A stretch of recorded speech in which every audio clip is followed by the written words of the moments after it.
afternoon. Good afternoon to all our listeners, wherever you are in Trinidad and Tobago. Today, it's the Third Empire. You are listening to the Third Empire show, and on the street 919, and of course, you are listening to Stephen Matheson, who is the officiating umpire on the show today. I am not too sure which other umpire will be joining me shortly, but I want to apologize for the late start. As you know, it is sometimes we do other things when the day comes, and it is sometimes um, very difficult to get here on time, at least for 4 o'clock. So, but we still try to, as best as possible, to be with you to discuss the issues, discuss what is in the news, and to help analyze the cricket show, help analyze the cricket, the game of cricket. Some would say it's not necessarily a game of cricket, it might be a game of something else, but we see it through the lens of cricket. Good afternoon to those of you who are listening to us out of Trinidad and Tobago, those of you listening to us in New York, those of you listening to us in Miami and Texas in particular, and the wider world. It's how I should say, it's a kind of bleaky day in Port of Spain, bleaky evening in Port of Spain, very, very hot day today in the heights of the rainy season. It's very, very hot. I'm seeing the cloud, it's a little cloudy now, but it was very hot today, and that is in Port of Spain. I'm not too sure about the rest of the country. But as usual, we analyze the cricket, and we are here to do just that. I am here to do just that today, as usual. It's one umpire, so you feel free. I will open the lines almost immediately to call us and call me, and so that we can have a discussion on whatever topic you choose.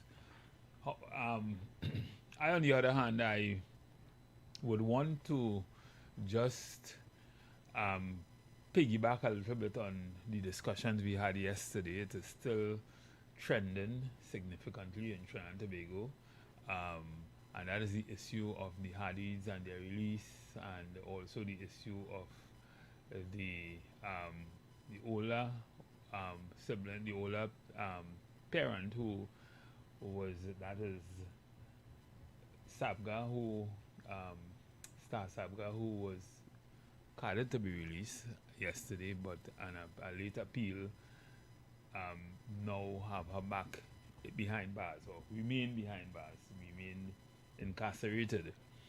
And some would say that there's a lot of discussion going around Trinidad and Tobago relative to that, and we have our opinions on it, of course, but the law have to take precedent, and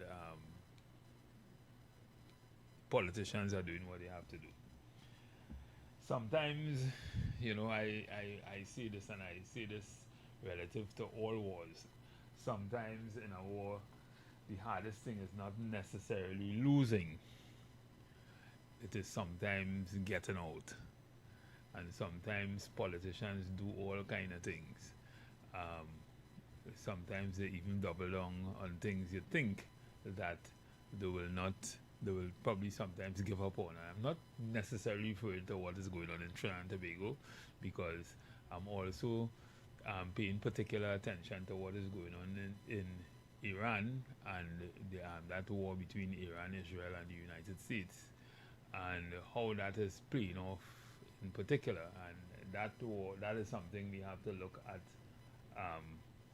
We have to look at very, very seriously also, because it has the effect of affecting us in very significant ways in Trinidad and Tobago. All of the world, as a matter of fact. You see, the price of oil is fluctuating, but it is still hovering around $100 a barrel. And for the last 3 or 4 days, there have been a virtual ceasefire. No one has called it actually, but I suspect that America is probably taking this time to reload and to come again, because that has been the trend thus far. A lot of gimmicks, a lot of fear tactics, a lot of foolery, a lot of, everything that you could think about by what I would call the moron of the world. But, that is, I say what I have to say. You could probably say how you see it.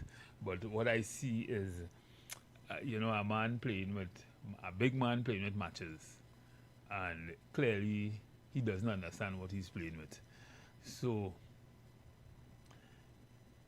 it is now 4:35 in the afternoon on this Tuesday evening, and we are having the show.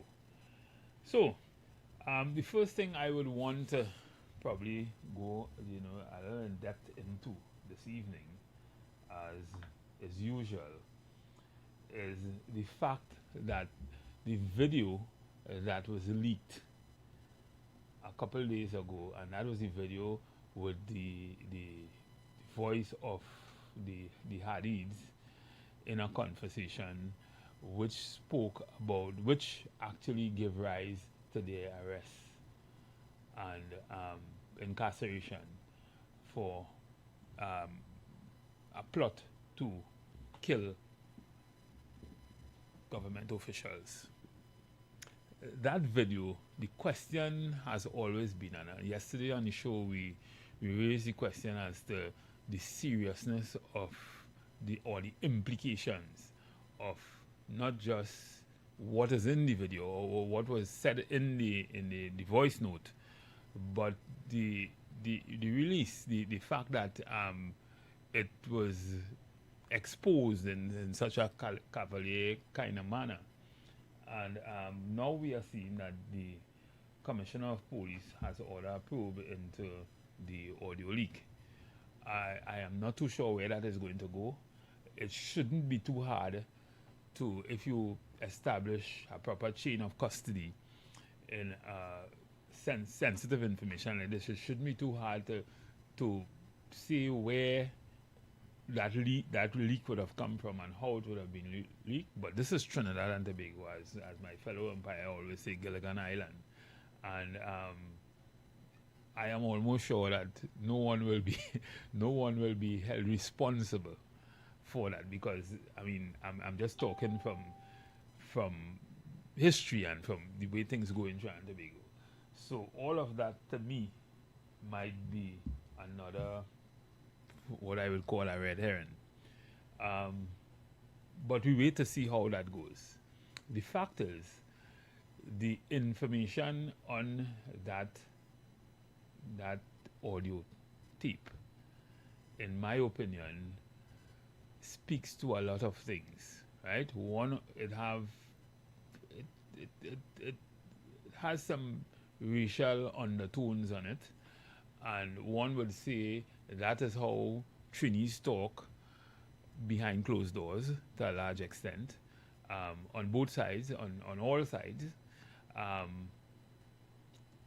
But that too exposes, to a large extent, the underbelly of the society in terms of how we see each other. And that sometimes when we talk, when we get vexed, we refer to people by their racial, by their ethnic description, that kind of thing. And how uncouth that might be will be determined by how you say it, when you say it, and where you say it. In this case, this was a discussion held between two people, a private discussion between two people on their own phones, which was tapped or which was listened in on by the authorities. That being said, the public hearing it, a different spin can be put on it. So certainly that is a concern also. But the other thing that should concern us is how national security information, how easy it is for national security information to be released to the public information that will affect different people in different ways. And that to me is a problem. And that to all of us should be a problem, because it is not that it was information just gathered by someone and for no reason, and it was released. It was information that put people behind bars under PDO, and this information was later released, could have only come from the authorities. And that is a concern. I would like probably to hear what you have to say about it, because at the end of the day, these things would certainly change the way we see people. It will certainly stir up. I was talking about the racial part of it, or the part that songs where the racial descripts. To me, that, not that we don't know it happens behind closed doors, but hearing it on a tape, it says something to us, and says something to how people see us as different elements of the ethnic society. And that, to a large extent, is something that we should be concerned about, because it is not just the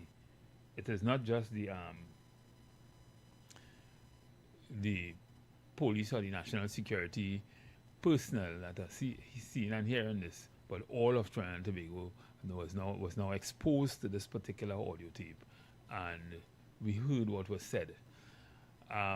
So now we have a different perspective of how people think of you. People think of different people. And as I said, not that we don't know that, but it is now public. So, I guess you can call us. You can call me and let's discuss that. Let's hear what you have to say with respect to that and other things. Outside of that, let me take this call. Vivian, good evening. How are you? Hey, how are you doing? Yeah, I'm all right. I think the radio. Yeah. Well, I hear you talking about national security and information. Mm-hmm.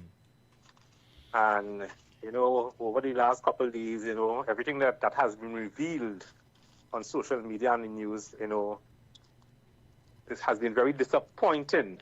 Mm-hmm. It shows that they have no faith in the police service in holding, I assume, critical information that should be kept, out of the public's domain. Mm-hmm. And the sad thing to hear now, today, is that from what the tape that we heard and the transcripts that was given to the courts, it shows that some kind of ratcheting went on there again, because from the tape we heard, we never heard Dominic's voice. Mm-hmm. But the transcript is saying that Dominic says certain things. So it's really, really a sad. I don't know what is going on in this country, because it seems as though the police is able to do what they want, and we're not hearing about it from the DPP at all. I don't know what. Well, we all know where this country is headed. We all know where this will go, and where it will not go. I mean, you don't have to be a rocket scientist to know that. But what the Prime Minister did say in comment. Hello?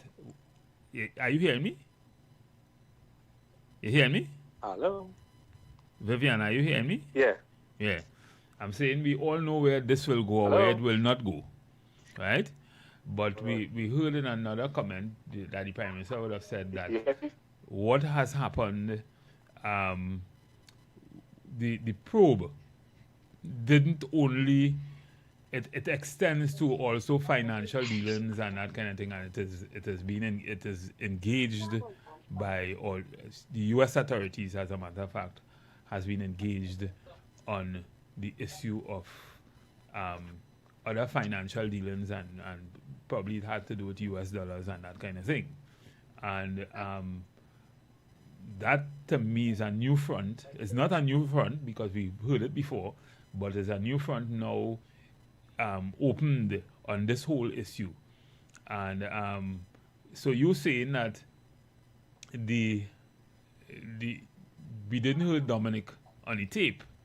Maybe he was also held for other things. We did not hear Dominic on the tape. Yes. Maybe he was held for something but in else. The transcripts, but the tape that was transcripted, it puts part of what was on the tape with him saying it.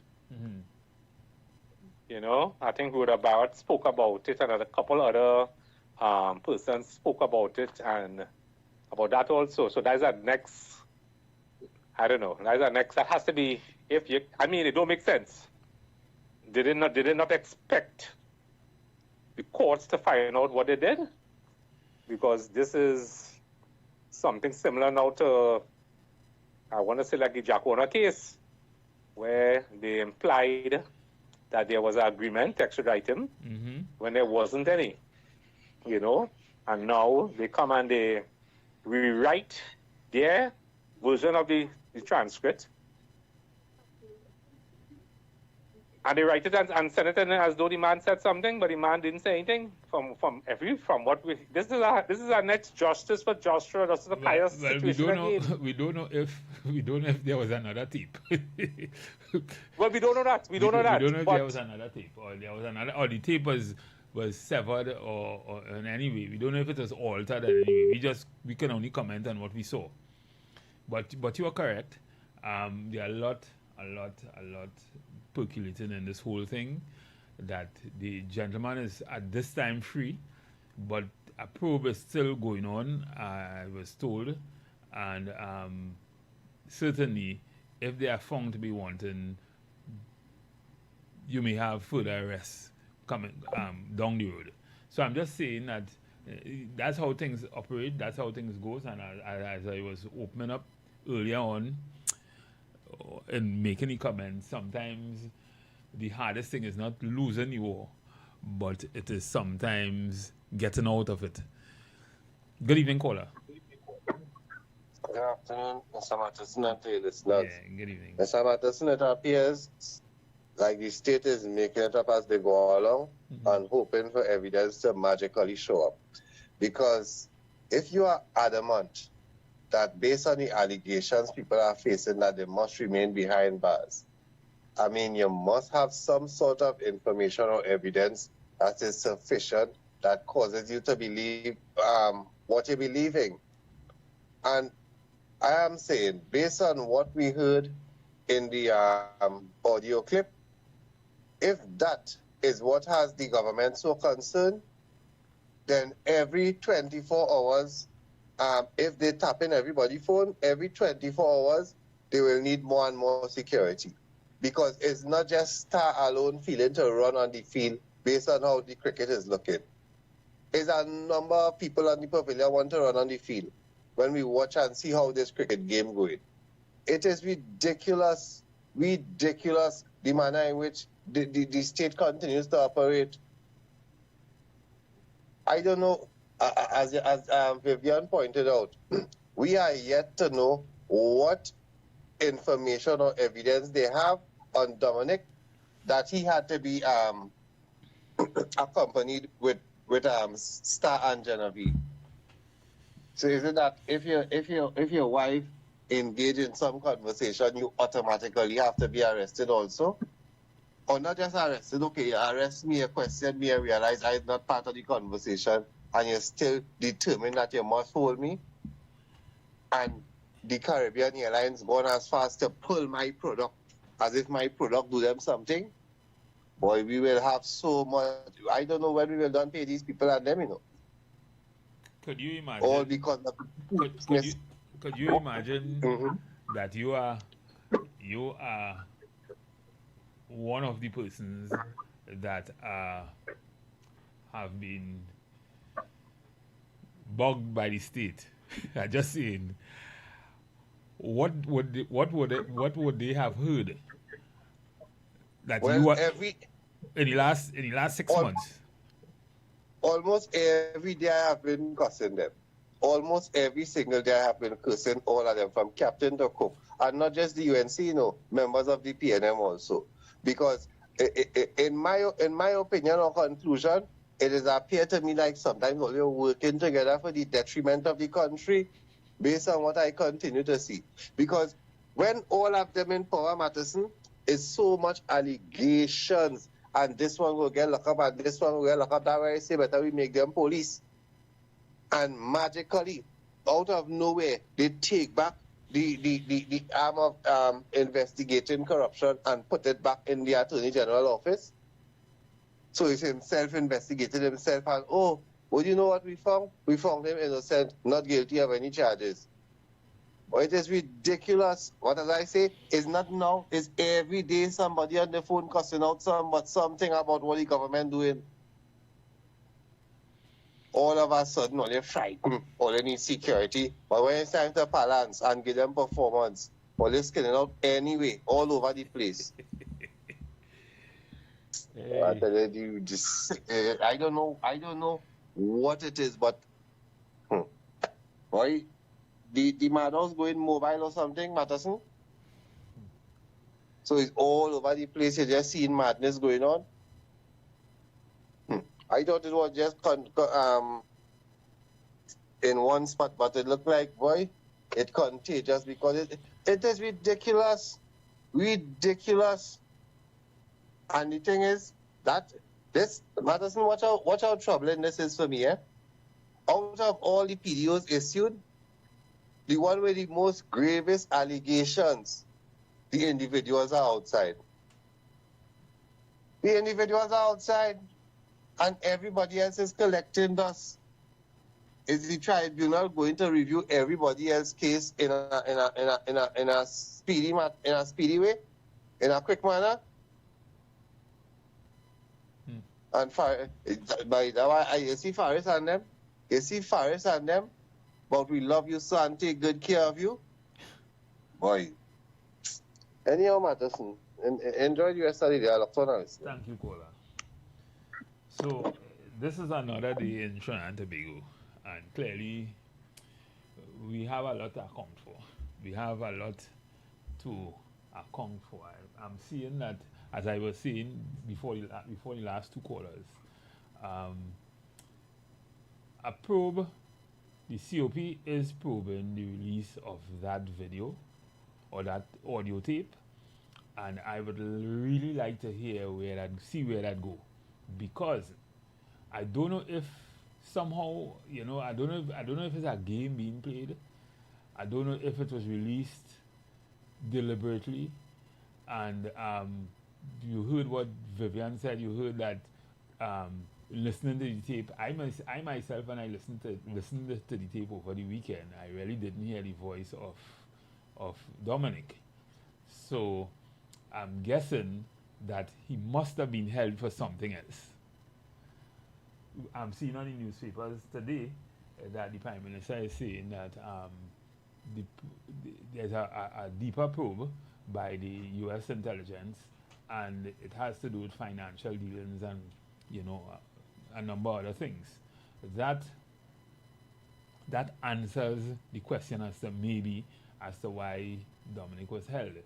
And if according to Vivian, the transcripts will have showed that Vivian will have said something, then the tape that was released might not have been the only tape, or it might not have been even the tape that they were held for. I'm just saying. But nonetheless, we are like the state have to get to the bottom of the release of the tape. I don't have much confidence in that happening. I don't have much confidence in they getting any information on that, or holding anyone for that, or anyone being held responsible. That too will be another fiasco. And it is just that we are just going on and on and on every day, and it begs the question as to whether or not all of this is a plan by someone, not necessarily the government, but by someone to disrupt, the natural flow of things and where we are going. But I wait to hear what you have to say on the next side of the hour. We are going for a break now. When we come back, we will have this discussion and more. Trinidad and Tobago is not a very nice place to be at this time. But on the other side of the break, we will talk about this and other things.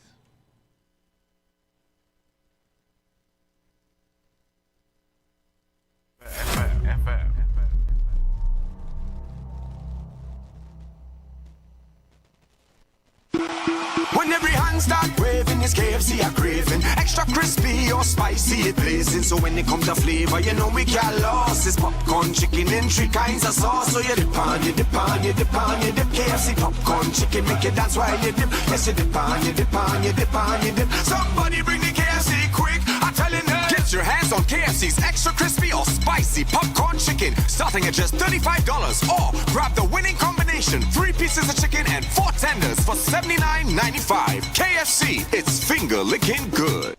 Sound. We heard you. You've asked for it, and we've answered. The Pan-African Festival TT is heading south on July 4th and 5th at C3 Center, San Fernando from 10 a.m. to 7 p.m. Get a taste of the Emancipation Village before the big celebration begins. Shop with local artisans. Discover unique fashion, art, crafts, books, wellness products, and enjoy a vibrant cultural atmosphere. Calling all South crews. Bring the family, bring your friends, and come experience the energy, creativity, and culture that make the Pan-African Festival TT the greatest celebration of Africa outside of Africa. Good vibes, great shopping, rich culture, and something for everyone. The Pan-African Festival TT commemorating emancipation, igniting African consciousness, dismantling colonial legacies.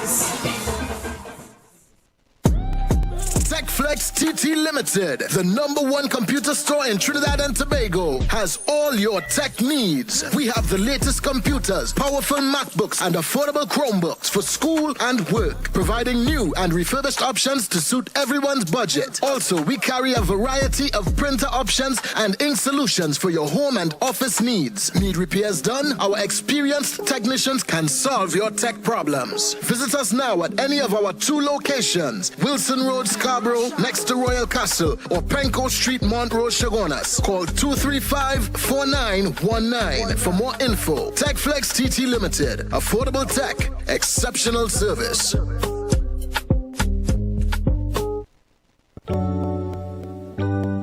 Blessings in the wonderful name of our Lord and Savior Jesus Christ. You are invited to listen to the Final Hour broadcast heard every Monday from 11 p.m. to 5 a.m. in the morning on the Street 919 FM. Hear my mom, Pastor Helen Garcia, and myself, Pastor Valentine Garcia Jr., preach the Word of God to the elderly, youth, and children. We can be contacted at 629-0113 or 623-8444. The church is located at 26 Prince Street in Port of Spain. We look forward to you joining us. God bless you. As my life I lay it on the altar, as my life. Peace of God be multiplied unto you in the precious name of our Lord and Savior Jesus Christ. This is Redemption Hour, a gospel program where God will reveal His mind to you on how to live a fulfilled life and to please Him in all areas.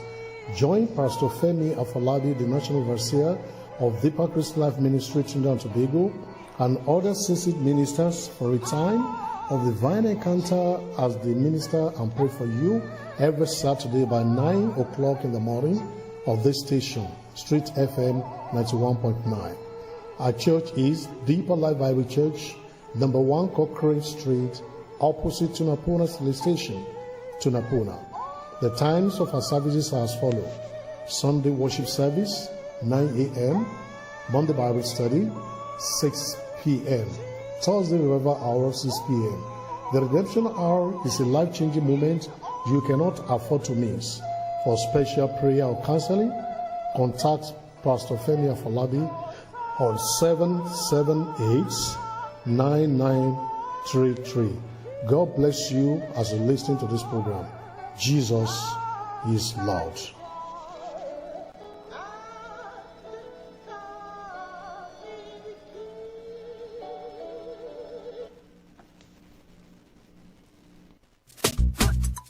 KFC onion rings, bring the sauce, bring the sauce. Come to the crunch like a boss, like a ball. Add a ring, show me onion ring, onion ring, onion ring, in your ring, ding. Show me your onion ring, it's a ring, ding. Yes, it's a brand new thing called onion ring. Level up your order. Onion ring, chicken sandwich full of flavor. Add a ring to your twister. Somebody better go and tell the neighbor. Add a ring, show me onion ring, onion ring, onion ring, in your ring, ding. Show me your onion ring, it's a ring, ding. Yes, it's a brand new thing called onion ring. Show off your ring at KFC with the new onion ring chicken sandwich for $34.95, or get a regular side of rings for just $15. Upgrade your main meal and your side piece too. KFC onion rings now on the menu. Add a ring in every ding ding. Add a ring, KFC onion rings. KFC, show me your ring. Share the live. Share the live. The Street 919 FM on Facebook and Instagram. Share the live. Iowa George on Instagram. Share the live. Iowa TV and Street TV on YouTube. Share the live. The Street 919 FM. Yes, callers and listeners, I am back, and I am back to continue the game of cricket umpiring. Of course, we don't write the news, but certainly we comment on it and we analyze what is in the news and bring it to you. So, as we were saying, we were having a discussion before the break, I was saying that the probe into the Hadiths relates also to other financial institutions and other banking and probably finance issues. And maybe that is one of the things for which the Hadiths were arrested, apart from the statement made. Because I remembered when the Attorney General had first made the statement in Parliament regarding persons, not necessarily the Hadiths, among the comments that was made, it had something to do with the US and the banks and that kind of thing. So all those things might have been, I mean, this whole thing might have been premature. Maybe if I was the security apparatus or the security experts, maybe I would have probably done some more of that before I went ahead and arrest these people under PDO, because at the end of the day, the evidence that they had certainly didn't appear, at least to the court, to be sufficient enough or met the standards to hold these people. And I don't know if the same could be said about all the other persons who are held under the exact PDO. So, but that is a question for those persons and their families and their relatives and that kind of thing to probably take the necessary action and raise the question in court, because certainly you can't raise that question, and we saw it happened with the Hadiths. Of course, they had the finance to be able to do that.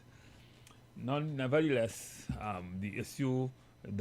one of the issues that came out of that or derived from that was the release of the audio tape.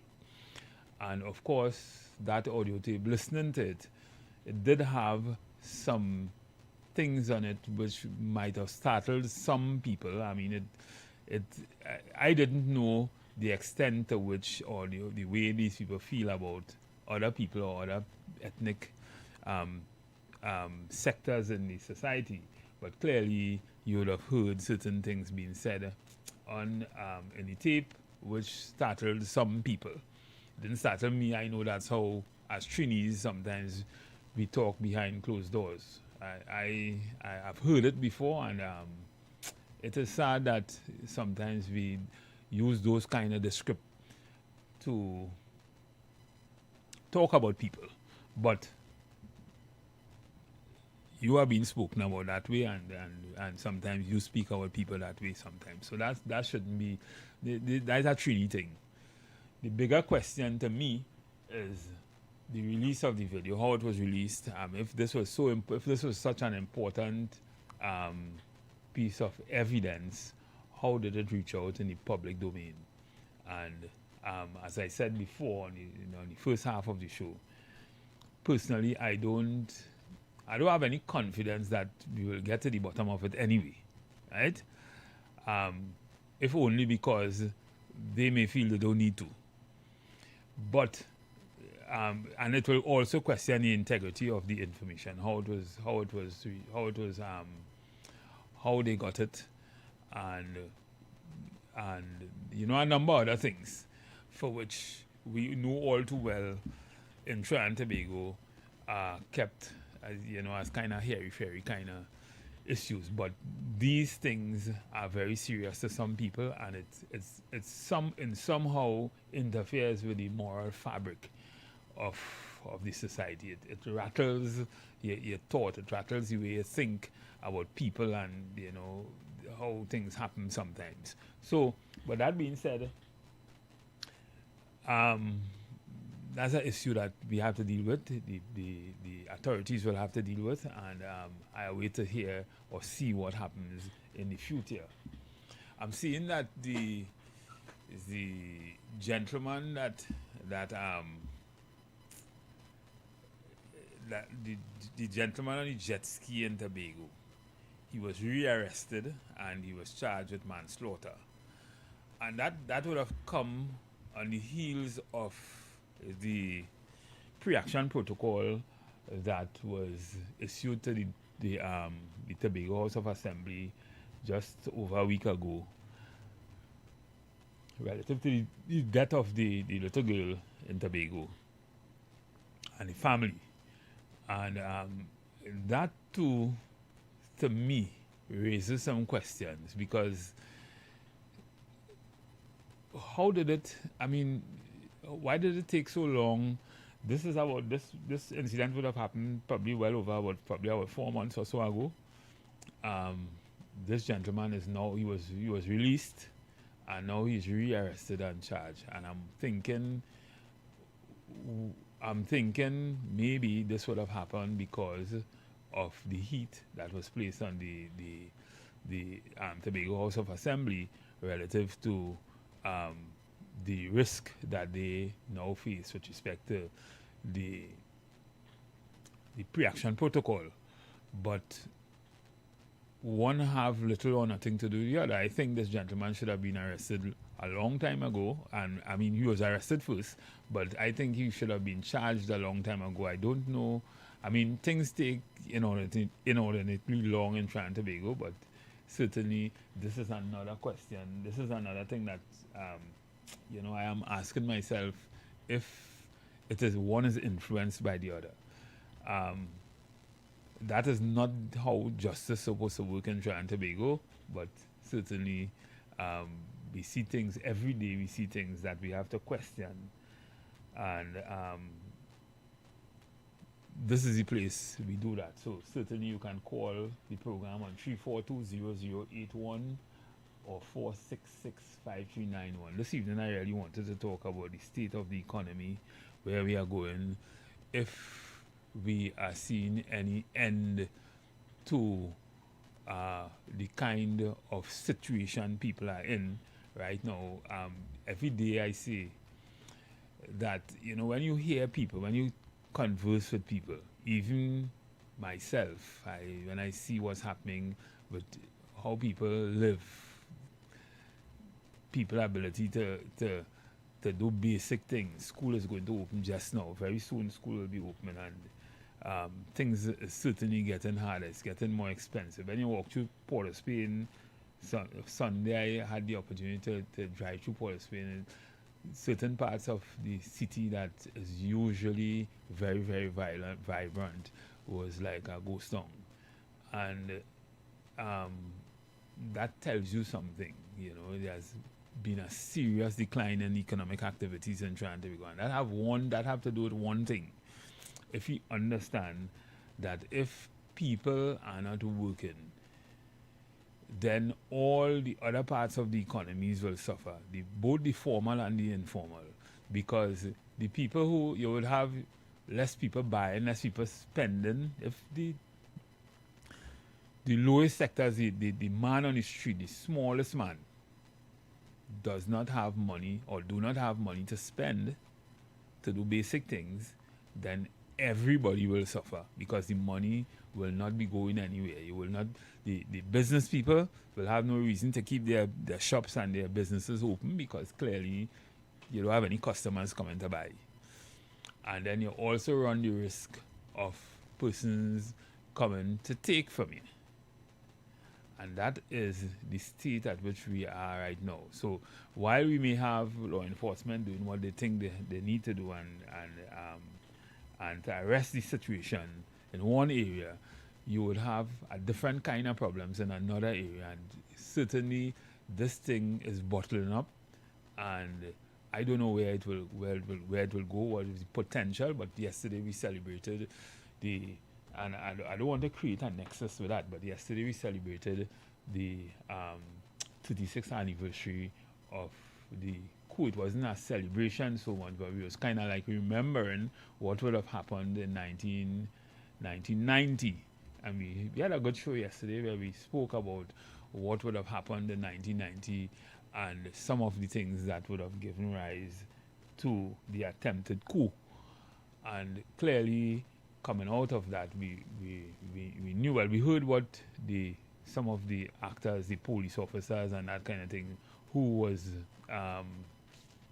certainly the first point of attack in that particular event.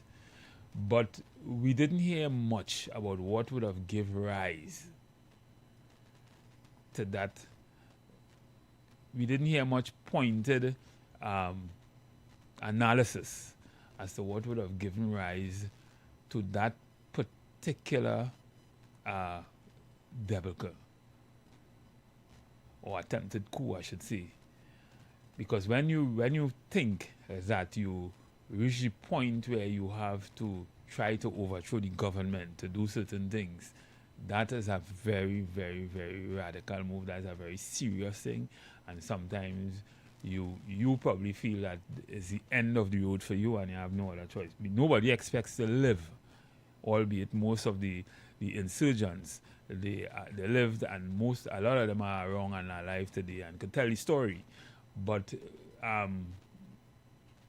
nobody expects to live doing that. But it must be that something went radically wrong at that time in the mind of those persons to be able to do that. And if my memory serves me well, at that time,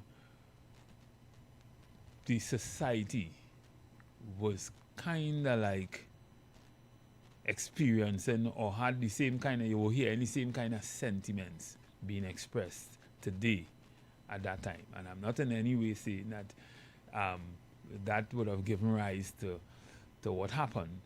But clearly, in analyzing the whole situation, we have to be able to observe history and understand that these things certainly can repeat itself. And, every day, I hear people talk to me. People talk, they say what they're going through, how they're feeling, and that kind of thing. It's not really sounding good. It's not sounding good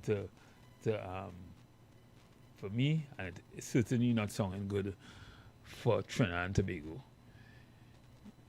Yeah, Vivian, good evening. Good day, Stephen. Good afternoon, all listeners. Good day. Mm-hmm. Yeah, well, I know I'm listening to you there about the comparison between now and 1990. Mm-hmm. And my mind is telling me, yes, you are correct, because you're hearing a lot of rumbling on the ground, social media, a lot of people, very disappointed in what's happening, crime, the way the police operating, the way the government's operating, loss of jobs and everything else. And I was about 21, 22 in 1990. And it was the sentiments on the ground, when Abu Bakr was out there doing his thing, and then the sentiment on the ground was pretty much the same. A lot of people were disappointed in maybe the economy and other things. So the government has to be very careful, you know. A lot of people asking, we're not hearing our Prime Minister in front of any media briefing to answer the questions of the reporters. And, you know, and that is something that most leaders should be willingly prepared to do. But our leader is staying away from the media. I don't know why. And Vivian, that is in relation to what, the economy or the state of the economy? Everything, Stephen, everything. You're watching the economy, you're watching what is going on with these PDOs, and you're seeing is wrongdoing, right or wrong. You're watching John Jeremy and his operation. You're not hearing, as I said earlier, you're not even hearing from the DPP. I don't know. Everything. The Prime Minister needs to come out and let, because there are a lot of questions being asked, but no one is answering them. You know, you're not even hearing about Barry Padarat again. You know? Yeah, well, clearly, I mean, you know, we Trinidad and Tobago has certainly been on a decline for the last few years, right? I don't know if we are at the end of it.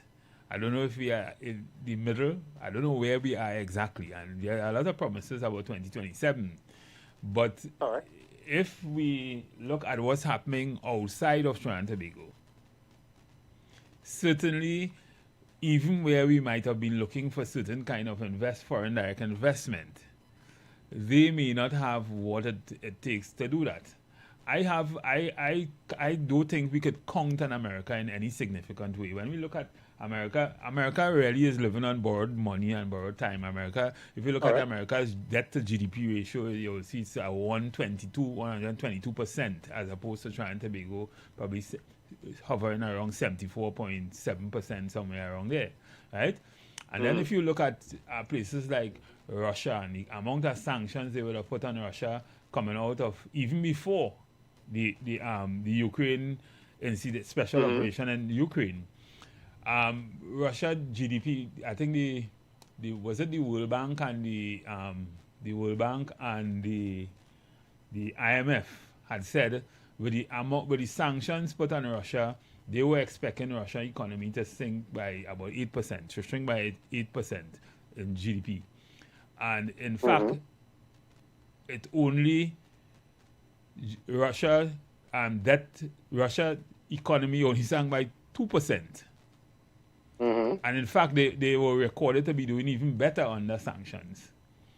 But the thing is, when you look at, we see all kind of thing about Russia, but when you look at Russia's debt to the GDP ratio is only 16.9%.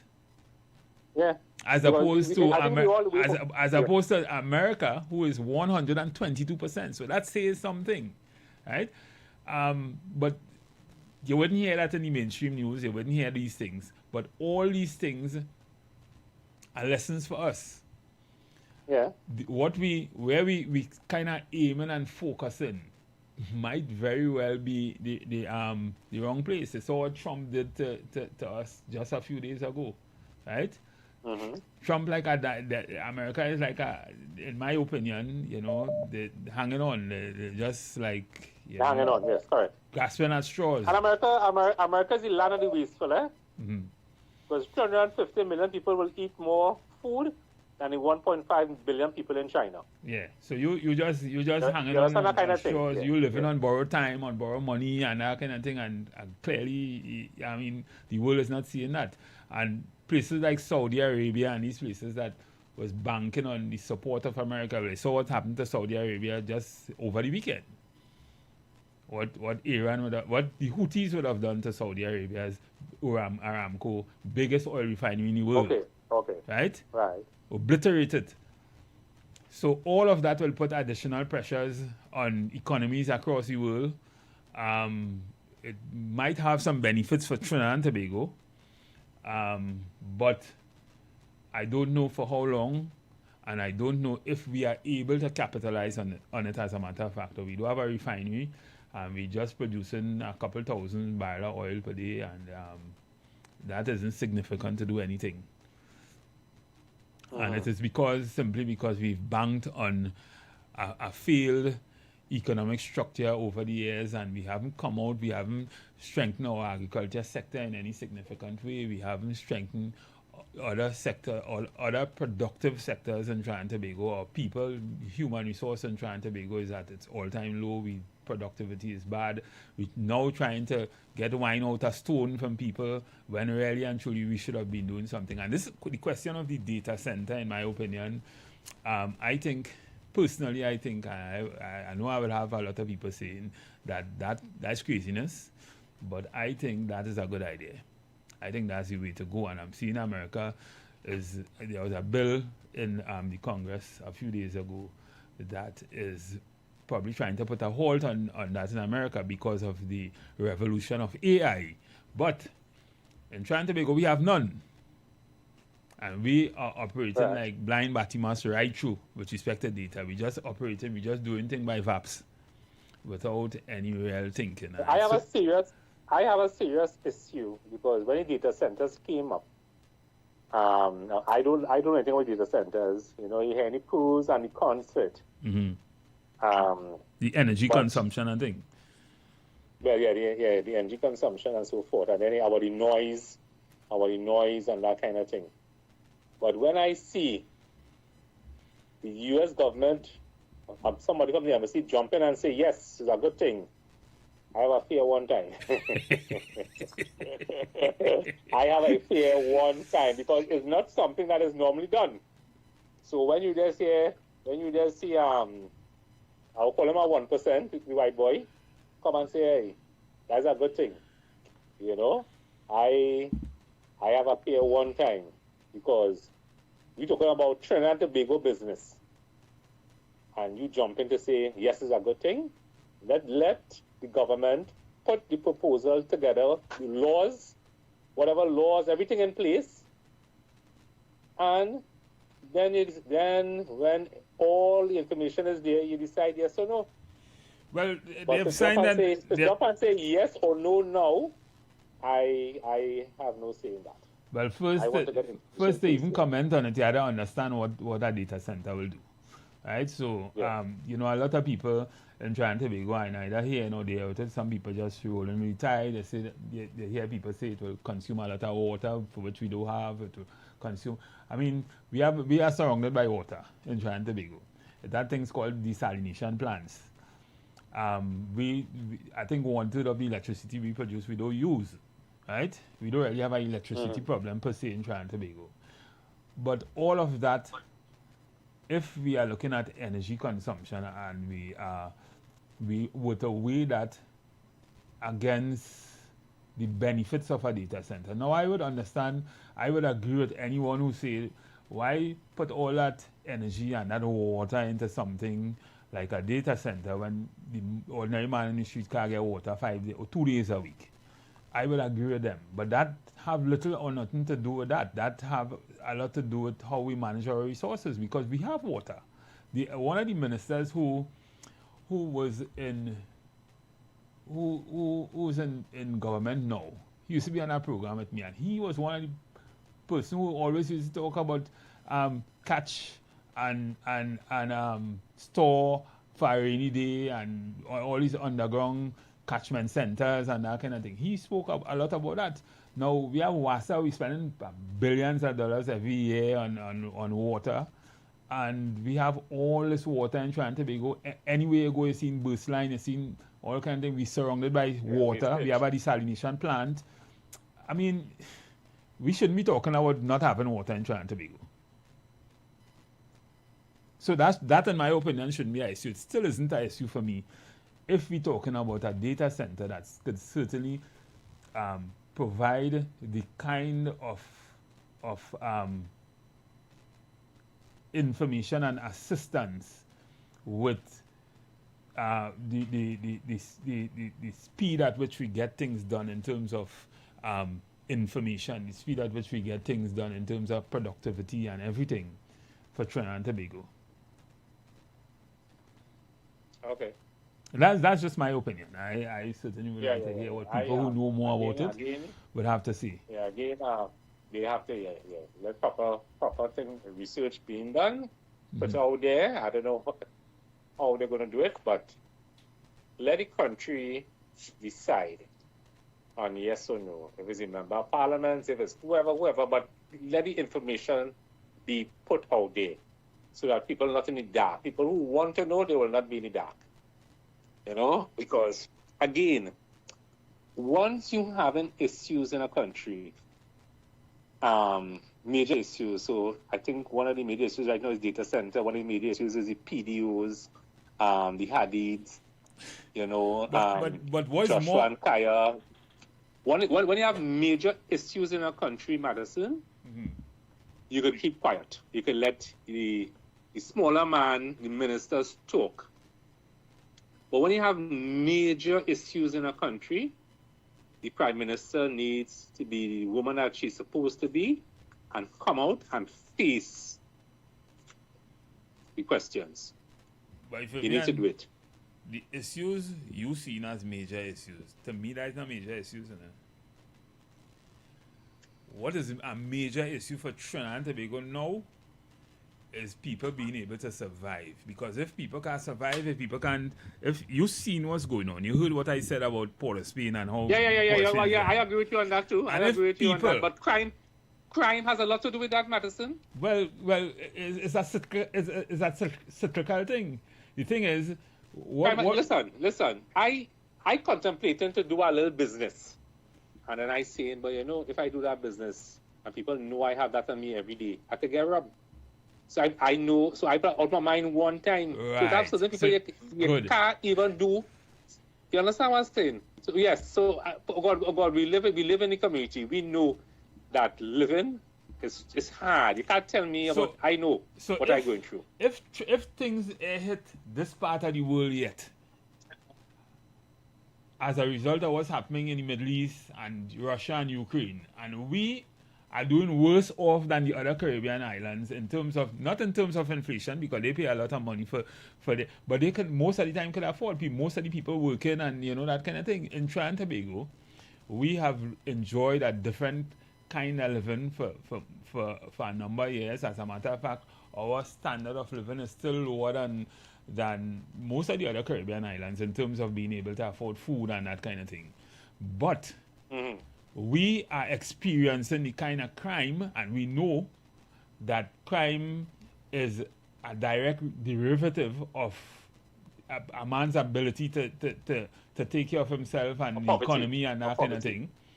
And we're experiencing it. What will happen when we get the full brunt of what's going on in the world today? What will happen? Wow. 1990. That's the question. Wow. Right? Yes. Sunny line. Let me take this call. Good evening, caller. Yes. Good evening, Mr. Matheson. Yes. Sorry to interrupt.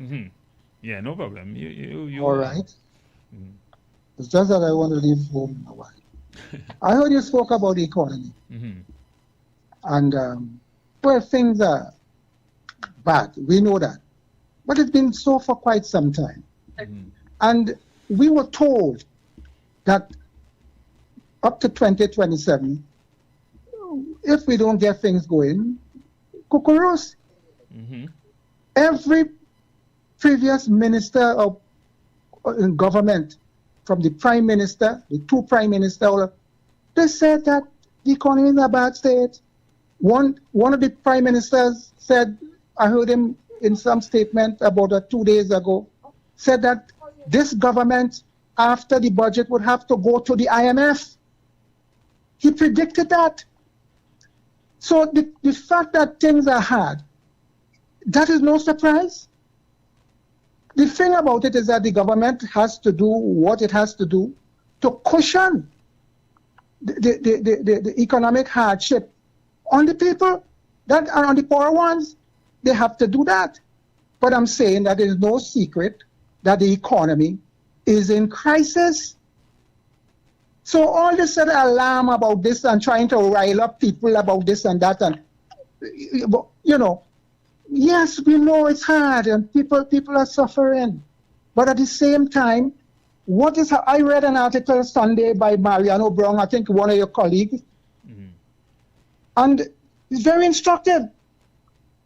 I don't know if you saw it. It was July 25th to 2026.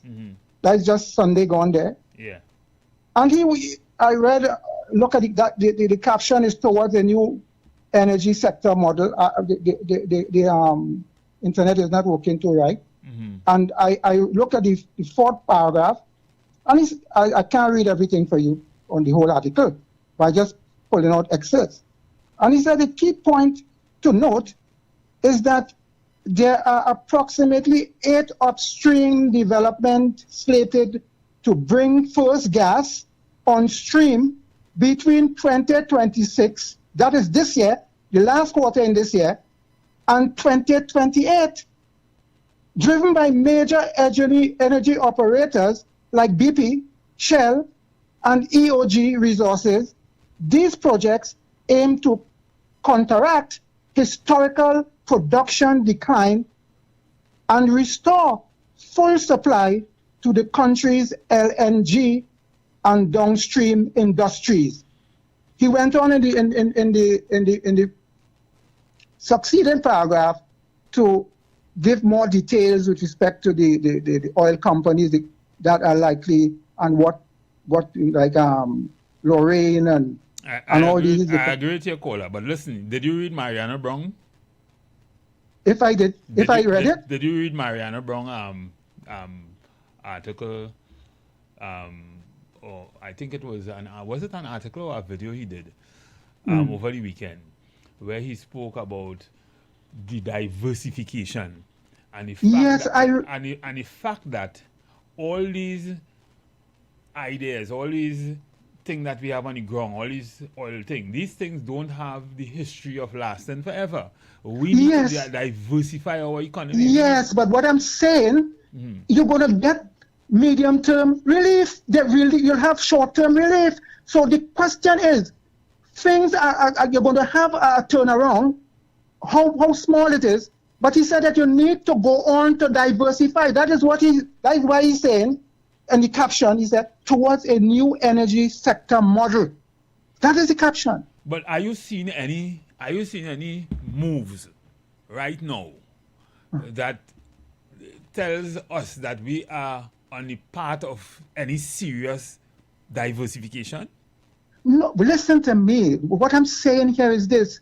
We are not seeing the kind of what you would like to see. But I am saying that we are likely to get short-term relief, and what we need to do in addition is to diversify manufacturing and all that. Okay. This is what the thing about it is, that you're going to get a relief, because those gas production is likely the first gas between the last quarter in this year and 2028. Those oil companies and that is the mainstay. He talk about the dynamo, oil and gas, the dynamo of our economy.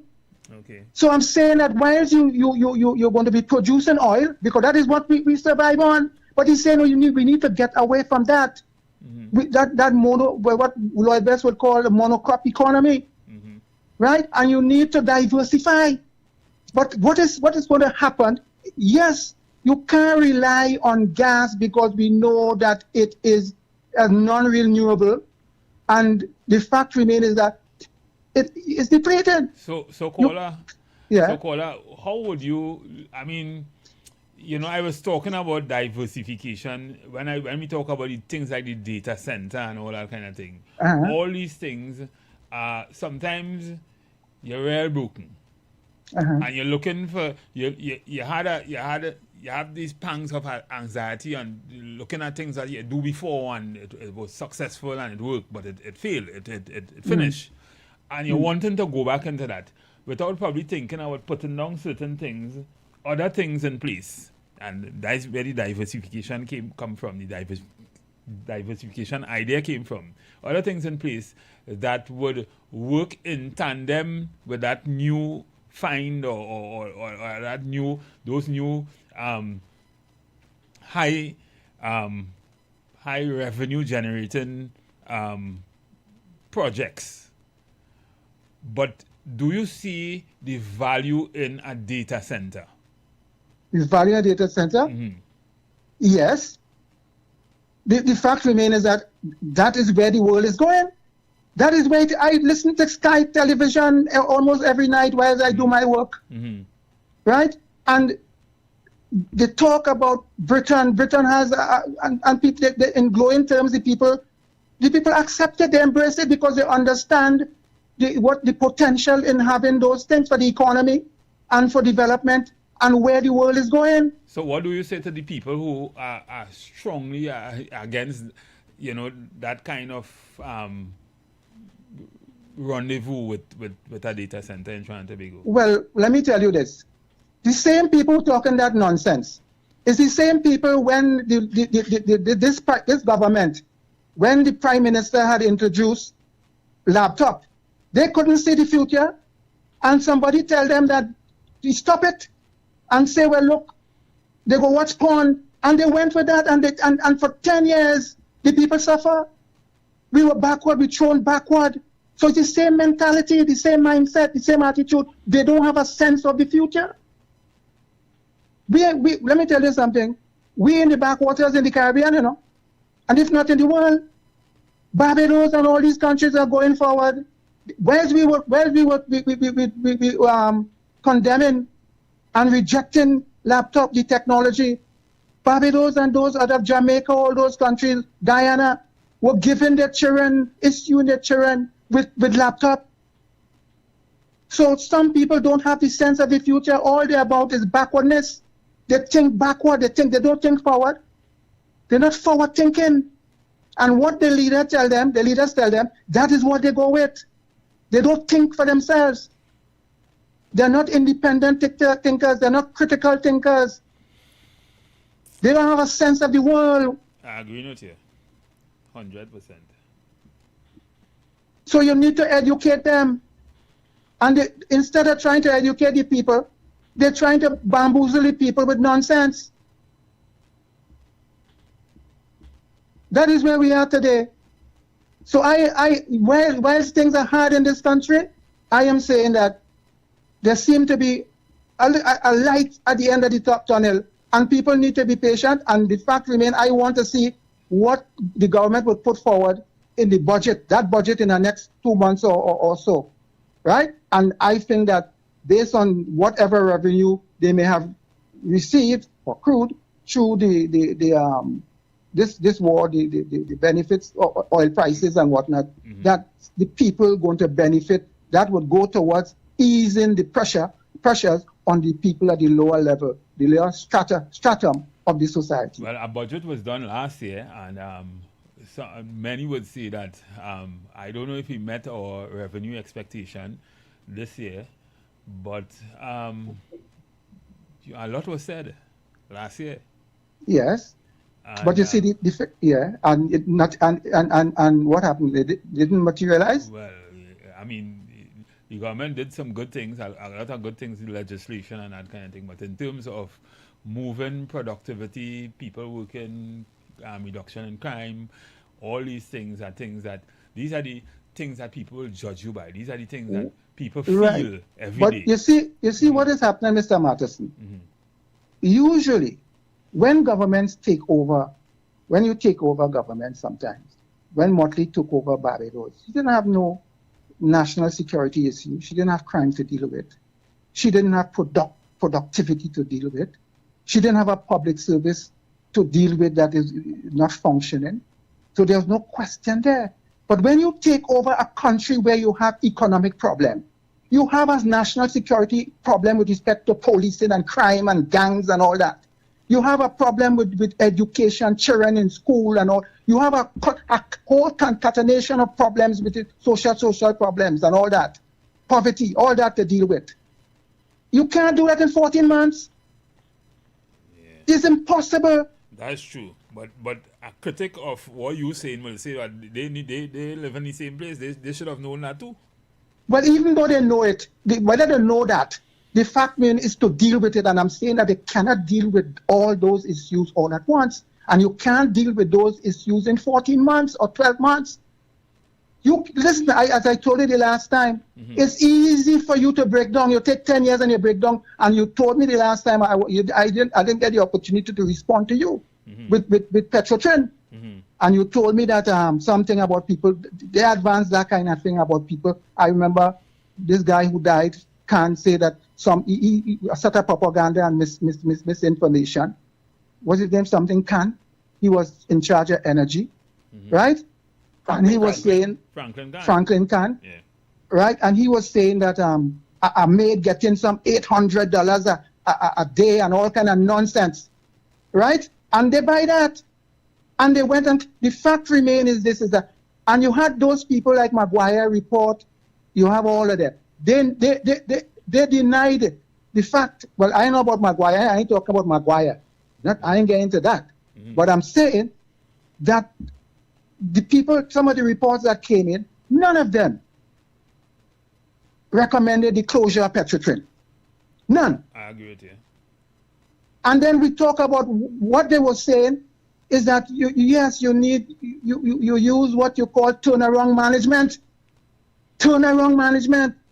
So you would have reduced the if you were overstaffed and all that kind of thing, reduce it. Well, you restructure the plant and get it back going. Even what's the name again? Is the guy who he said to the industrial court, because the matter went there. The man who they put to, I think he's gone away now. Right. That, yeah. He said he never said to close down the refinery. Right? So that is where we are. And I am not selling dream. I deal with Mariano Brown because I think I have confidence in him to a large extent. He gives good data, right data, correct data. I follow him. Right, I can, trust in what he's saying. So I am not concerned with those people on TikTok and Facebook and all these people. Some people believe in this lady who all about the internet and how can I say, and they believe that they go on the net to search for things to bring for me. No, you can't go in TikTok and all them say pick up them people in night, set up all night and bring things and tell me about them things. I don't want to hear them. I don't want to hear these people. I look for people with competence, people with the requisite training and that kind of thing, with the information, the experience. I'm not going there. I don't pick up things all over the place. So, Mr. Madison, that is my position on this issue. Yes, the people and them suffering, people, but we ought not to overblow that. You have people who have their own political agenda. And there are people who, based on exactly what Mario Brown put there, they want to get back control of the economy to play themselves. Right? Yeah, but they want to get a third bite of the cherry. I don't really want to hear the politicians. When I talk from the ground. I'm on the ground and I hear what people have to say. I feel it for people sometimes. Some people. Yes, I know you. I know you're very compassionate. Yeah, some people are really going through.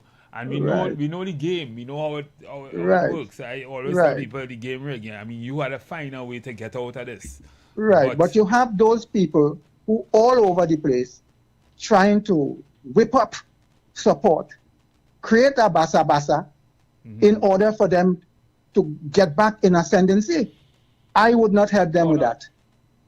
Thank you again. Yeah, I agree with you there. As a matter of fact, a lot of the people who are talking now, and they were there, and I don't think they have the moral authority to speak. No, they cannot talk about nothing there. In fact, listen to me. Something wrong with Trinidad people. As I told you the last time, in Barbados, you had Fondel Stewart, who run the economy, Bayesian economy, drive it straight into the IMF.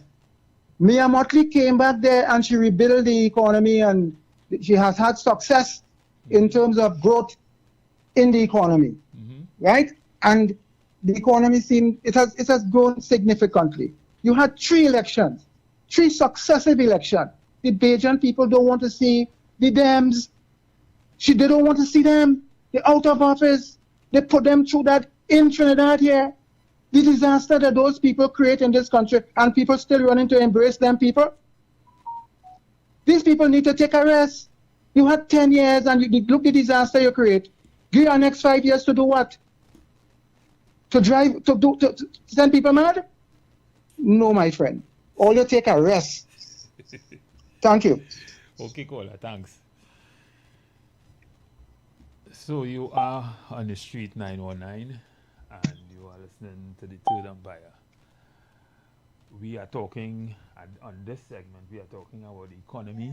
We are talking about where we are. Yeah, caller. Good evening. Good evening, good evening. Good evening. What became of Kevin Ramnarayan report for restarting the refinery? Well, I think I'm not too sure, but I know that significant work is going on behind the scenes relative to financing and that kind of thing of the refinery with probably the Canadian entity. So I guess probably sometime shortly we'll be hearing about it. Okay, I wasn't aware of that. I hear nothing about the refinery and whatnot. Yeah. Things happening. I think things might be happening very soon, as a matter of fact. Well, all well and good, but I also know the refinery would need proper natural gas supply. Well, that too. And I don't know if all of that is happening and will culminate with what is expected to happen in 2027. But nevertheless, we know how this thing works. We know that even if the start of this refinery project gets on the way, we wouldn't see and we wouldn't be able to realize anything. I mean, they had to do a lot of operational work, a lot of maintenance, a lot of all kind of thing, which will take us a couple $1 billion and probably the next 2-3 years. If it's Saturday. Maximum about 3 years. Maximum about 3 years, because when you keep hearing about the looking for natural gas, sometimes you have to listen to what they're saying. You see people taking the news of the natural gas and saying it's a guarantee. But if you listen to the drillers and them, they're telling you it look prospective, which meaning they could go in there and ain't find nothing, regardless of the radar or satellite imaging they're getting. So well, by now they should know something, because, I mean, this going on for a while now. Well, you see, it's going on for a while, but if you recall in the past, news of natural gas find was happening. Now, I don't know who being honest or not, but we have been here before when they're speculating of a well, and then you're getting news, it drilled, and it was a dry hole. You understand? So there are mistakes to be accepted in this field. It's not a 100% science. You understand? So when you look at the language of these people, when they are announcing it, even when you hear Monilal talking, Monilal doesn't speak with that amount of confidence. His eyes doesn't look at the camera. You know, body language. When you start to research human behavior and their body language, you could tell a lot for what a person is being true or not, especially these politicians and them, when they have to sell a story, but their body not in tune with what they're saying. You know, so you could tell. But you see the theft in the country. While I cannot say, look, she had the money there or he had the money in this account, it's understood a lot of theft does take place, more than the actual projects that does be taking place. And until we address that, we can't be like Mia Motley and them. You see, we just talk Singapore, but Singapore they just break politician neck for corruption. The corruption is not only money, you know. A lot of people think that, well, the thief at $2 billion, all right, what we gonna do? When you thief that money, you take lives, you take people's lives. Correct. Because they cannot survive, they cannot function. You break up homes, you break up marriages, children go astray, you know. So that's why Singapore is building. Of course, a lot of things, hospitals, the roads, people suffer a lot. They suffer a living debt. So that is why in Singapore, they would break your neck. So we just cherry pick all the good stuff, all the great news from Singapore this and Singapore that, but we're not addressing the factor that Singapore will break your neck instantly as well. They would have no long term for that. In Trinidad, you could thief and let it run for 4 and 5 years. You understand?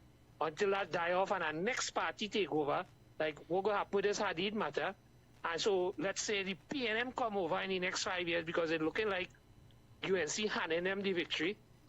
And when PNM come in power, this Hadid case go reach to the peak and they got to pay it out. And then people will say, you see how nasty the PNM is? And totally forget this was our UNC doing. You understand? So what we're saying, we accountability, boy. Accountability, we just slap them on the wrist and say, don't do that. You're behaving bad, like a little child. Real accountability, not in this country. Until that happens, we could sing all kind of pie in the sky song because you're saying about the data center. And we need our money. I agree with you. But this money would never reach the man on the ground. This is the problem, you know. When the gas fine reach, it didn't go reach the man on the ground. You understand? That's the problem. We're supposed to be like Dubai. So we done late already. Right? So what a third oil boom or oil fine go do? When we know the kind of characters managing this economy. You understand? Practically. Look at it. We have a Mia Motley here. When you have a OWTU line up to run the refinery. Oh God, let me be real, man. Let me be real.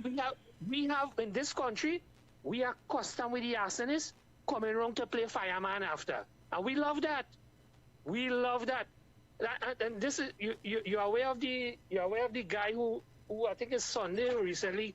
They was interviewing him with a Bible, a young fella, and he was talking. He was a human trafficker. Right? And I said, this fella is a budding politician. Let's see which political party go take him under the wing, because this is the kind of people they want. They want people with a checkered past to come now and say we turn the page, we turn our leaf, brother. And we have good people running the show, boy.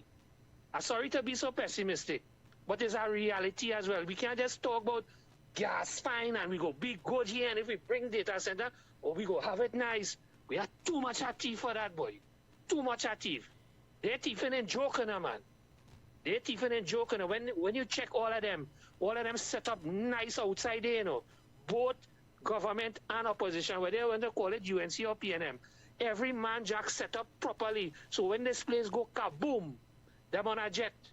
And once Trinidadian get to understand that and not be a party sycophant, they will have these people in there that were like Chris. I never liked Chris, you know, the Chris who does call it. I said, what wrong with this man, boy?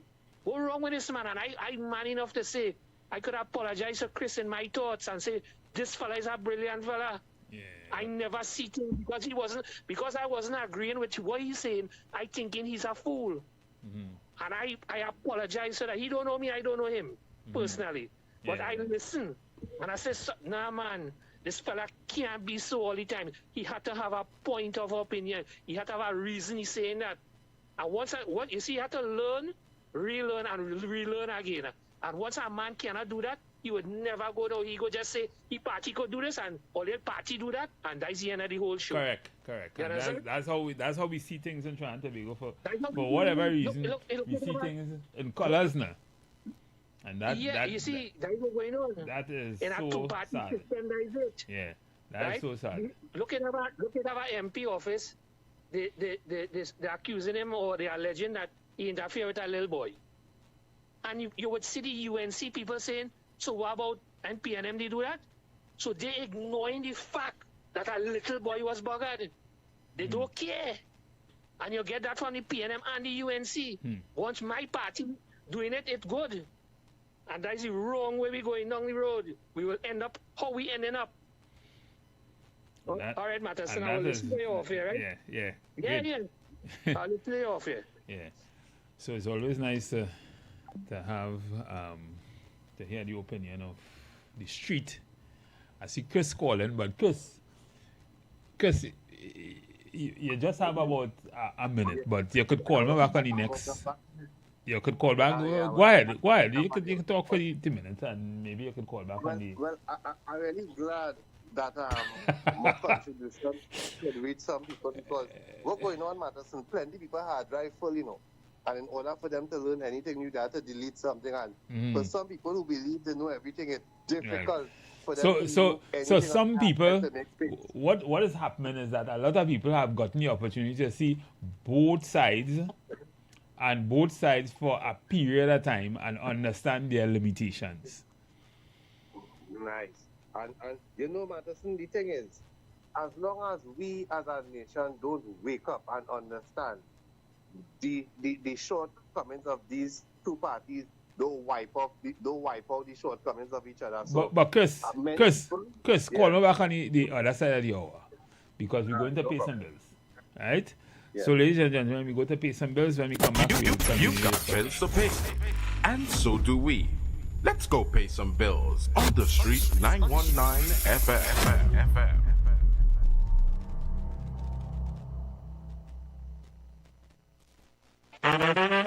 Is a whole lot of flavor wrapped up in a twist. Some of them try to rap, but they don't rap like this. With crispy KFC tenders and lettuce and carrots and shredded tortilla embedded, perfect wherever you headed. Dripping with that creamy mayo and that mambo sauce. Let me tell them one more time to get my point across. It's a craveable, crunchable, movable, functional, flavorful meal that your taste buds must endorse. KFC crunch twist, crunch twist. None of them, they don't make it like this.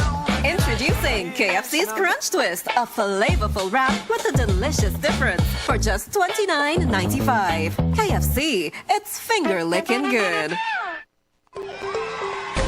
The 2026 Pan-African Festival TT, commemorating emancipation, the greatest celebration of Africa outside of Africa, at the Lijiasu Omawale Emancipation Village, Queens Park, Savannah. 1 full week of shopping, music, food, and African pride. July 25th, it's the grand opening of the village. July 26th, Family Day, Food Fair, Youth Pan, Jazz at Sunset, and Pan by Moonlight. July 27th, Ancestral Night. July 28th, Shikamoo, Super Blue. July 29th, Youth Day, Rapso Time, tribute to Oba Dread. July 30th, Pan-African Night. July 31st, Unity Reggae Concert. Each day it's Rhythm and Voices of Africa. And August 1st, Emancipation Day, tribute to our ancestors. Kambule Street Procession and Flambeau Procession. The Emancipation Support Committee of Trinidad and Tobago, igniting African consciousness, dismantling colonial legacies. Join us. Strictly local radio show, blazing the best positive hits out of TT. Hottest radio show. Welcome. You are now locked in. Every Saturday, 6 to 8 p.m., blazing the very best in Trinbago music and more, sending the heartbeat of the Twin Islands straight to the world. This service is a massive communication product that aims to provide a new media platform for local TT entrepreneurs. You're now locked into one of the hottest radio shows. Send us your voice notes or call in live and rep your district. Whether you're in East, West, North, South, or Sweet Tobago, this is your show, your sound, your culture. Hottest radio show. Strictly local, hosted by the one and only DJ Flex 868. Don't miss it. Every Saturday, 6 to 8 p.m. Only on the streets 91.9 FM. The vibes, the culture, the sound of Trinbago. We blaze all the best in TT. Hashtag rep your district. KFC onion rings, bring the sauce, bring the sauce. Come to the crunch like a boss, like a boss. And a ring, show me onion ring, onion ring, onion ring, in your ring, ding. Show me your onion ring, it's a ring, ding. Yes, it's a brand new thing called onion ring. Level up your order. Onion ring, chicken sandwich full of flavor. Add a ring to your twister. Somebody better go and tell the neighbor. Add a ring, show me onion ring, onion ring, onion ring, in your ring, ding. Show me your onion ring, it's a ring, ding. Yes, it's a brand new thing called onion ring. Show off your ring at KFC with the new onion ring chicken sandwich for $34.95, or get a regular side of rings for just $15. Upgrade your main meal and your side piece too. KFC onion rings now on the menu. Add a ring in every ding ding. Add a ring, KFC onion rings. KFC, show me your ring.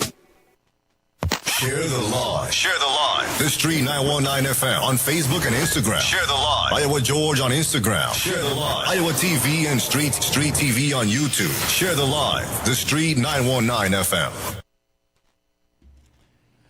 Yes, callers and listeners, we are back, or I should say I am back. It's just one umpire here. You are listening to the Third Umpire Show, and on this show we usually analyze the news, we call it as it is, and we listen also to the pavilion. We have a member of the pavilion online. Let's take his call.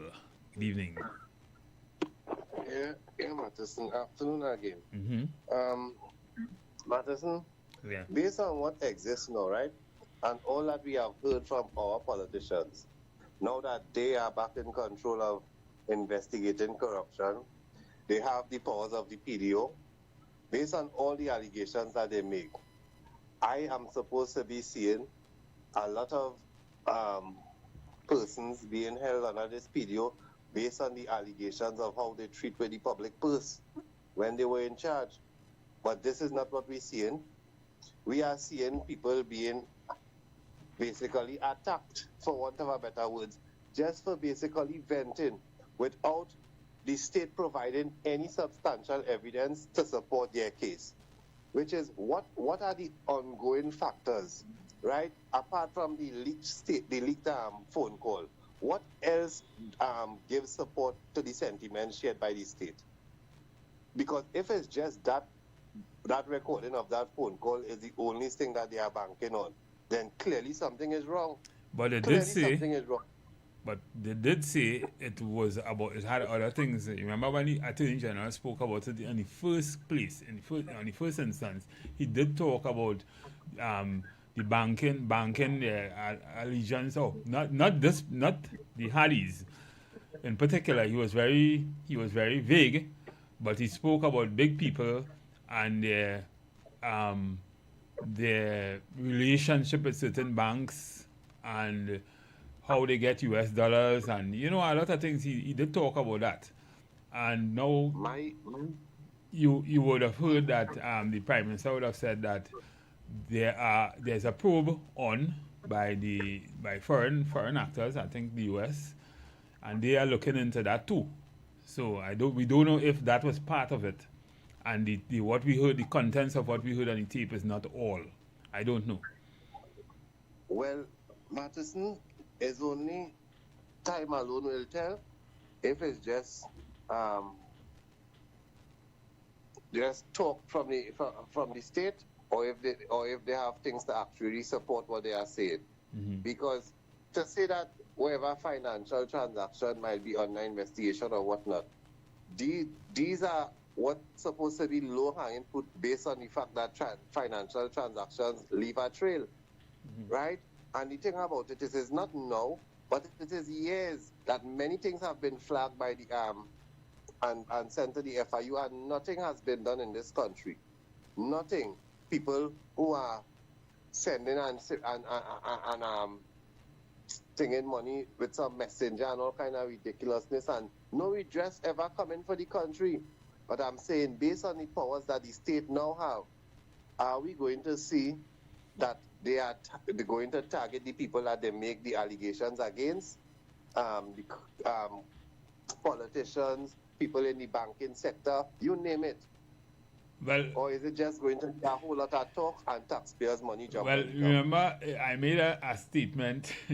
I made a statement in the beginning of the show, and when I said sometimes in war, the biggest pain is sometimes not losing the war, but sometimes getting out of it. And that we're going on with Trump right now. Well, not just Trump, but with everything. If we put that statement into what's going on here, many of you would have said, a lot of people would have said in the past that this was a red herring. This was done to deflect from what was going on with what was going on with the issue with the Samaru and the protests and all that kind of thing. So that was a war again too. And now you might be looking, instead of trying to get out of it, you might be doubling down, because in the opinion of most people, the public, you lose the war in a kind of way, because, I mean, what's being said now is not sounding very good. I mean, whether it is right to say it, whether the government might have done what they were supposed to do, but certainly to the public, things are not looking very good.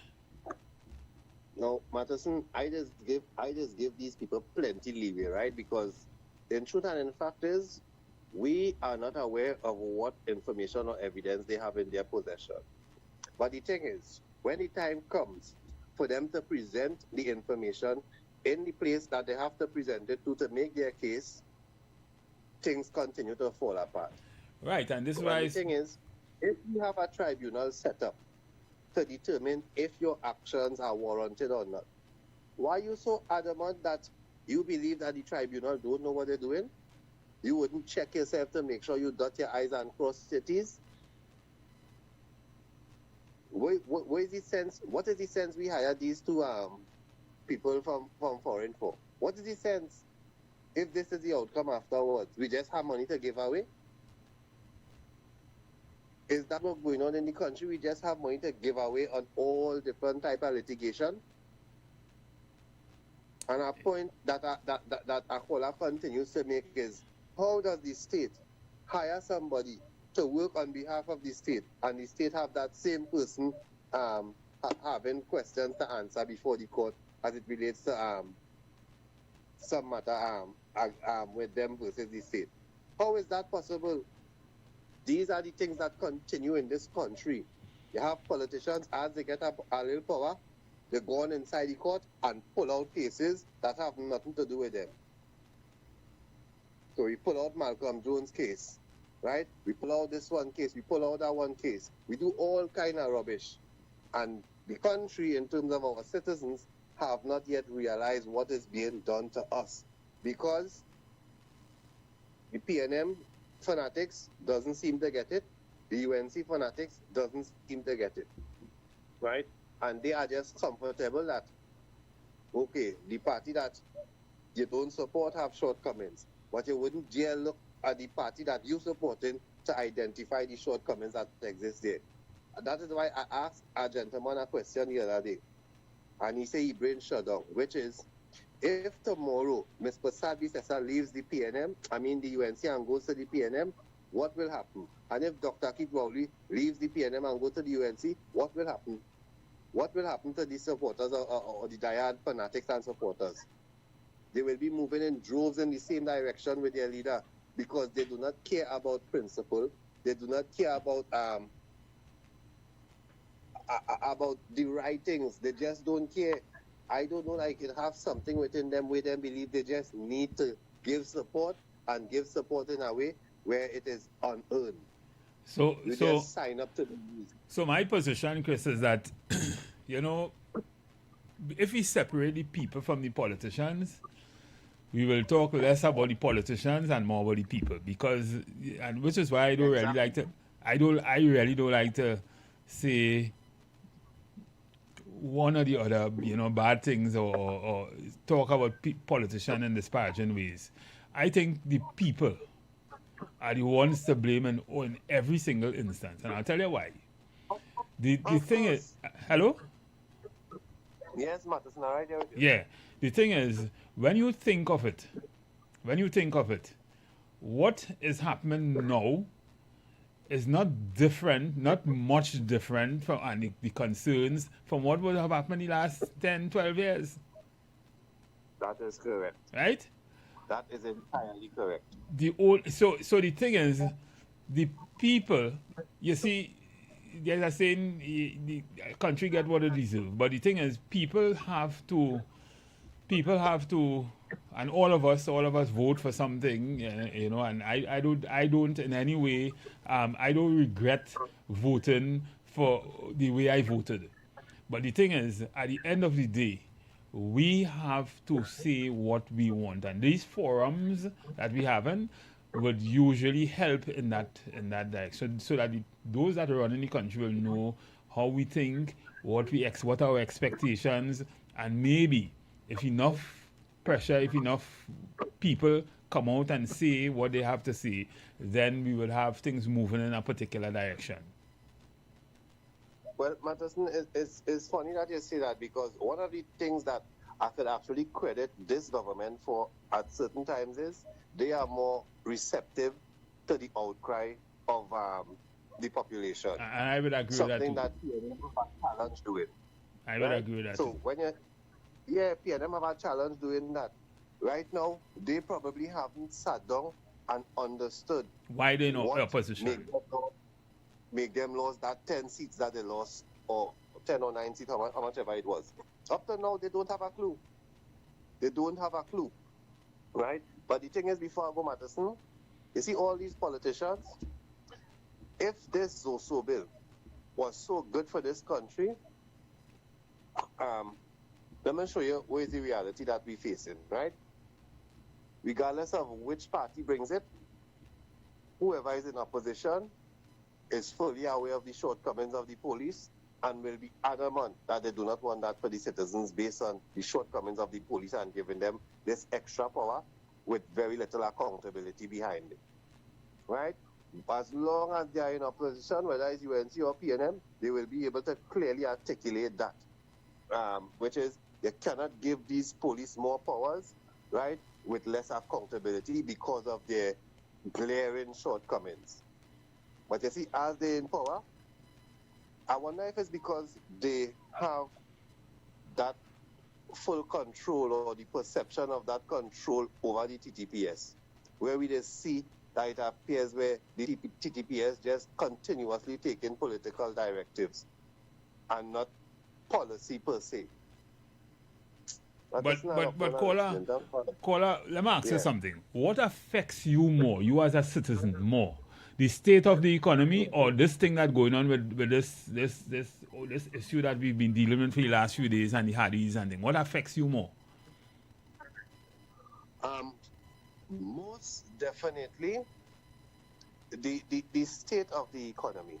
Right. Because when you hear things like the NIS will crash sometime and these kind of things, based on the field that I am employed in, I can say without a doubt that has to be a management problem or a top-heavy problem, because when you have a collective of all the people that are working, contributing, and the benefits are not paid out at the same time, is based on whenever the event comes up. So whether it's some medical thing for some female in pregnancy or retirement or whatever, everybody not going through that at the same time. So unless it's some drastic thing that happens that is not likely to, where more than 50% of the people retiring at the same time and you have to pay that, and all the women get pregnant at the same time and you have to pay that, it has to be a problem with managing. Because how come the insurance companies who are using that same concept of collective contribution, right, for benefit at specific periods, not going through what the NIS is going through? Right. How come? So what you're talking about is if you were to multiply that across the country with all the other management systems, you would see there's a general malaise in management and the way we manage our economy. But we're talking the macro there. I remember sitting down on this a program like this sometime before the election, and we were talking, everything we were saying, it is about food, putting food on your table. It's about where your next meal coming from, right? Mm-hmm. And to a large extent, the people of Trinidad and Tobago is today crying out because they are feeling the effects of that malaise. They are feeling the effects. Things are just not happening. A lot of people either working and still can't take care of themselves in the way. They're just working for passage to go to work, or they're just working to pay bills. But there are other significant group that don't know where the next meal coming from. And to me, that is important, because to me that is the genesis of everything else.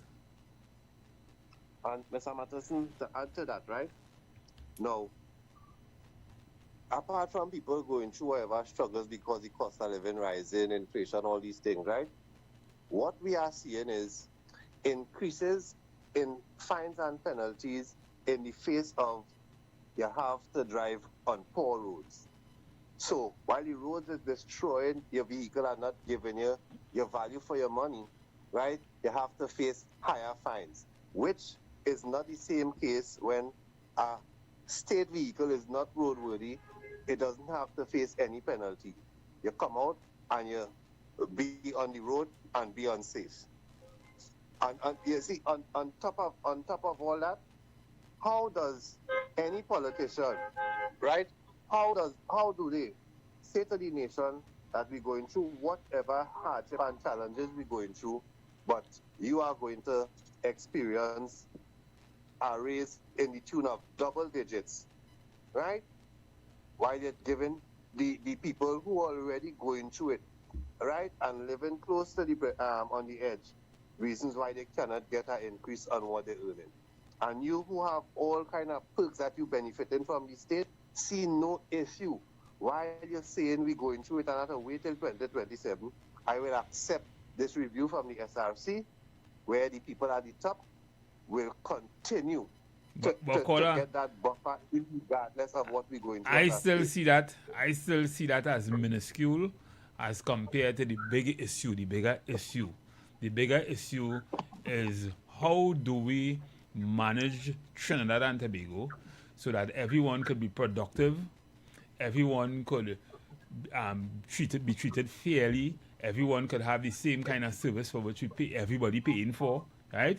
Because that is less that increase that the politicians might have increased is less than 0.00001% of anything in Trinidad and Tobago, right? That to me, it is the principle that goes with it. You see, but why are you talking principle? People hungry. Let me talk about how we fixing that. Yeah, well, the same amount of 0.00% could have been used in a better way, because like we have a problem with priority. If all it already benefiting, you don't need the raise right now. You could hold on a little bit, right? You could use the money for something else, as small as it or as insignificant as it might seem, because it goes against what you're actually saying to the nation, right? It cannot be that big people is seeing that and not having an issue with it, right? So you want but you know plenty of the people that they managing or they're responsible for in significant ways making double that, right? That is not no problem, and I just always tell these politicians, if all your true to all yourselves, stay in all your private practice, but because inside the public service, it appears that many things are facilitated. You find all of these people rushing to come inside of there and then talking about they're doing it for service to the country. But what the country really getting? Because I'm certain that none of them running their private entities in the manner in which they're operating inside of the government. I am certain, because they wouldn't last long. I looked on and listening, Matthew. Okay, thank you. Good evening, caller. Caller, good evening. How's that? Yeah. A pleasant good. How are you? I haven't heard from you in a while. Then it's only when I get data. Oh, okay. You're looking. I see on TV. Oh, okay. Great. What go on? Are you good? What's happening with you? You see, where they leave all them tree, I think they'll grow and they're cutting the tree and things. It's blocking the signal now. Oh, okay. But it have what NPOPs, a new program set up to deal with the cleaning up of public spaces. So I guess you had to talk to the minister there. No, I know the ground cleaner. It's like a savannah. As the trees, what blocking the signal? Yeah, because they give a $200 million contract to cut them trees on them. But, you know, like them trees on them, like rubber, when they cut it, it bend. And then they just pick back up. That's blocking the signal. And what one? Mm-hmm. The school closed now. Mm-hmm. The first one was near to me. Yeah. Yeah, that one closed. Okay. Because if the near one to me, they didn't pay the internet bill. and I thought you was getting internet. Yeah. But what one day? The neighbor showing off this evening now. he gone and he get, you see how that red jersey there? Mm-hmm. He gone with a company that does do red like that. So they give him free internet. So to try and get that little thing. Mm-hmm. So me and if I might able, to ask you that the cricket play down in South here and rain falling like that down on the side.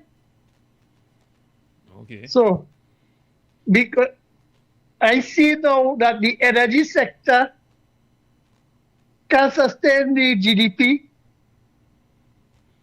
And now they're trying to turn to the agriculture sector. But they open it up to the way it's supposed to open up. Then I see now that they say they want to go to data center, that we'll have a set of computer hard drive stored in our room. But people say that is harmful. So I wonder now that what to do to tell the government how to get revenue. Because petrol goes down, is a strain on the economy if that collapses it. Because remember, before petrol goes down, was a set of robot they bring from China. And they're working there for free now. Then they contributed to NIS. and Mr. Manning did take NIS money and form a company called Nitco, right? And started building all through Trinidad and said that here what going on. The same thing for us take a NIS building and close it down in San Fernando. Property and put it down cross in somebody's own private building and get a set of rent. We would have get that rent money because when the building and the government had the rent, we will get back it. But $30 billion umpire disappear from a fund where it was invested in to get return. And now we have to pay Susu to see that who could get a little dollar to pay NIS. But I think they might bring it back on the statutory books. So it might be hanging by if you're not contributed because NIS dead. And many people dead out of NIS not getting the money.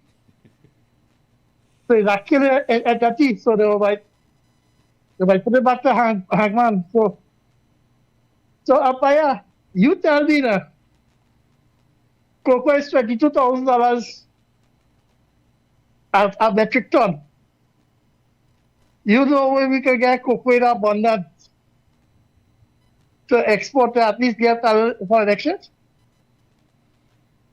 Because here the manufacturing sector, they strap for cash. They try to get a bank to give them some money. But the manufacturers say they want plant and machinery grant.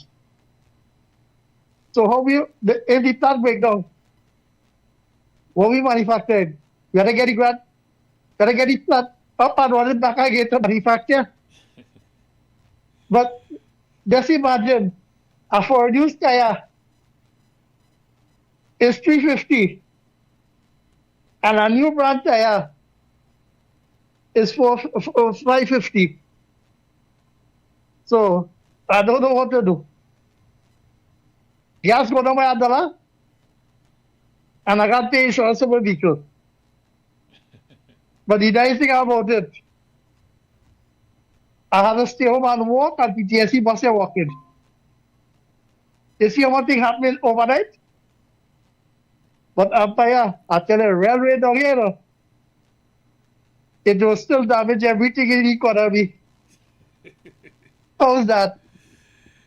Good call. I enjoy your satire sometimes.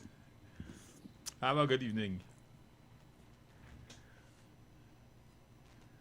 Yes. So, ladies and gentlemen, that was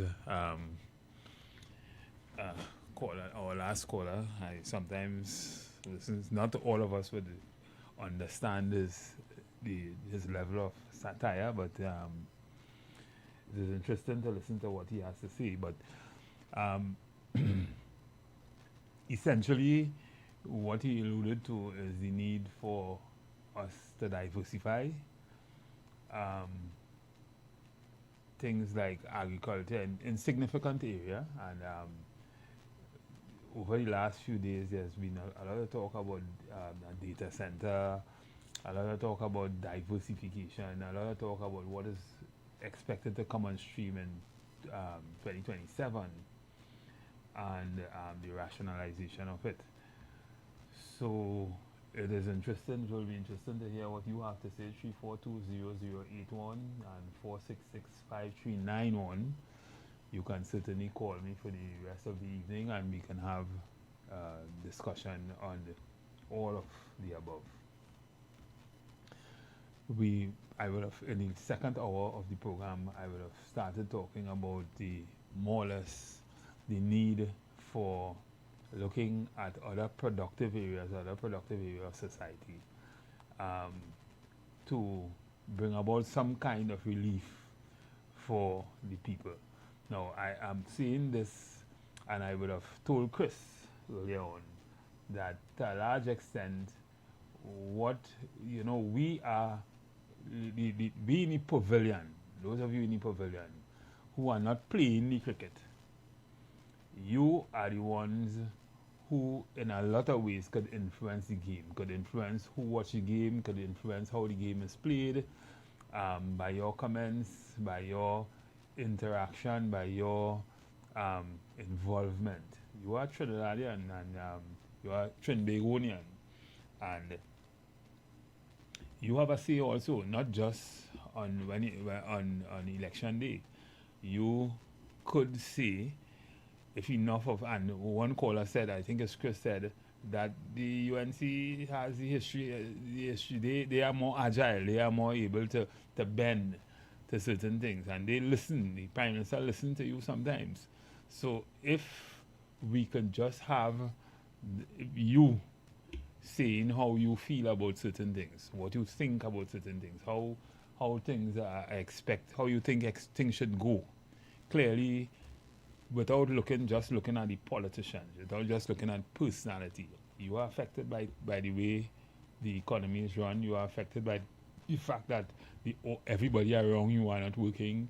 You are affected by the fact that we have found ways to suppress crime with fear, but clearly, in my opinion, if things don't change in the direction, or don't go in the direction that it should be going, that would be temporary. That will be temporary, because water needs to pass, and if it is not passed, you will get flooded out. If it can't pass in the normal stream of things, then you would get flooded out. And the thing is, Trinidad and Tobago is not. I like to be positive. There are a lot of things that I could say for me. I go and I do what I need to do to survive. Sometimes you just can't just wait on people. You have to do certain things, and you have to do it.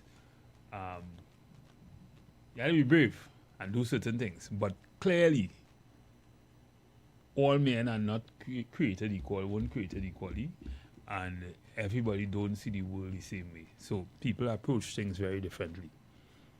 Good evening, caller.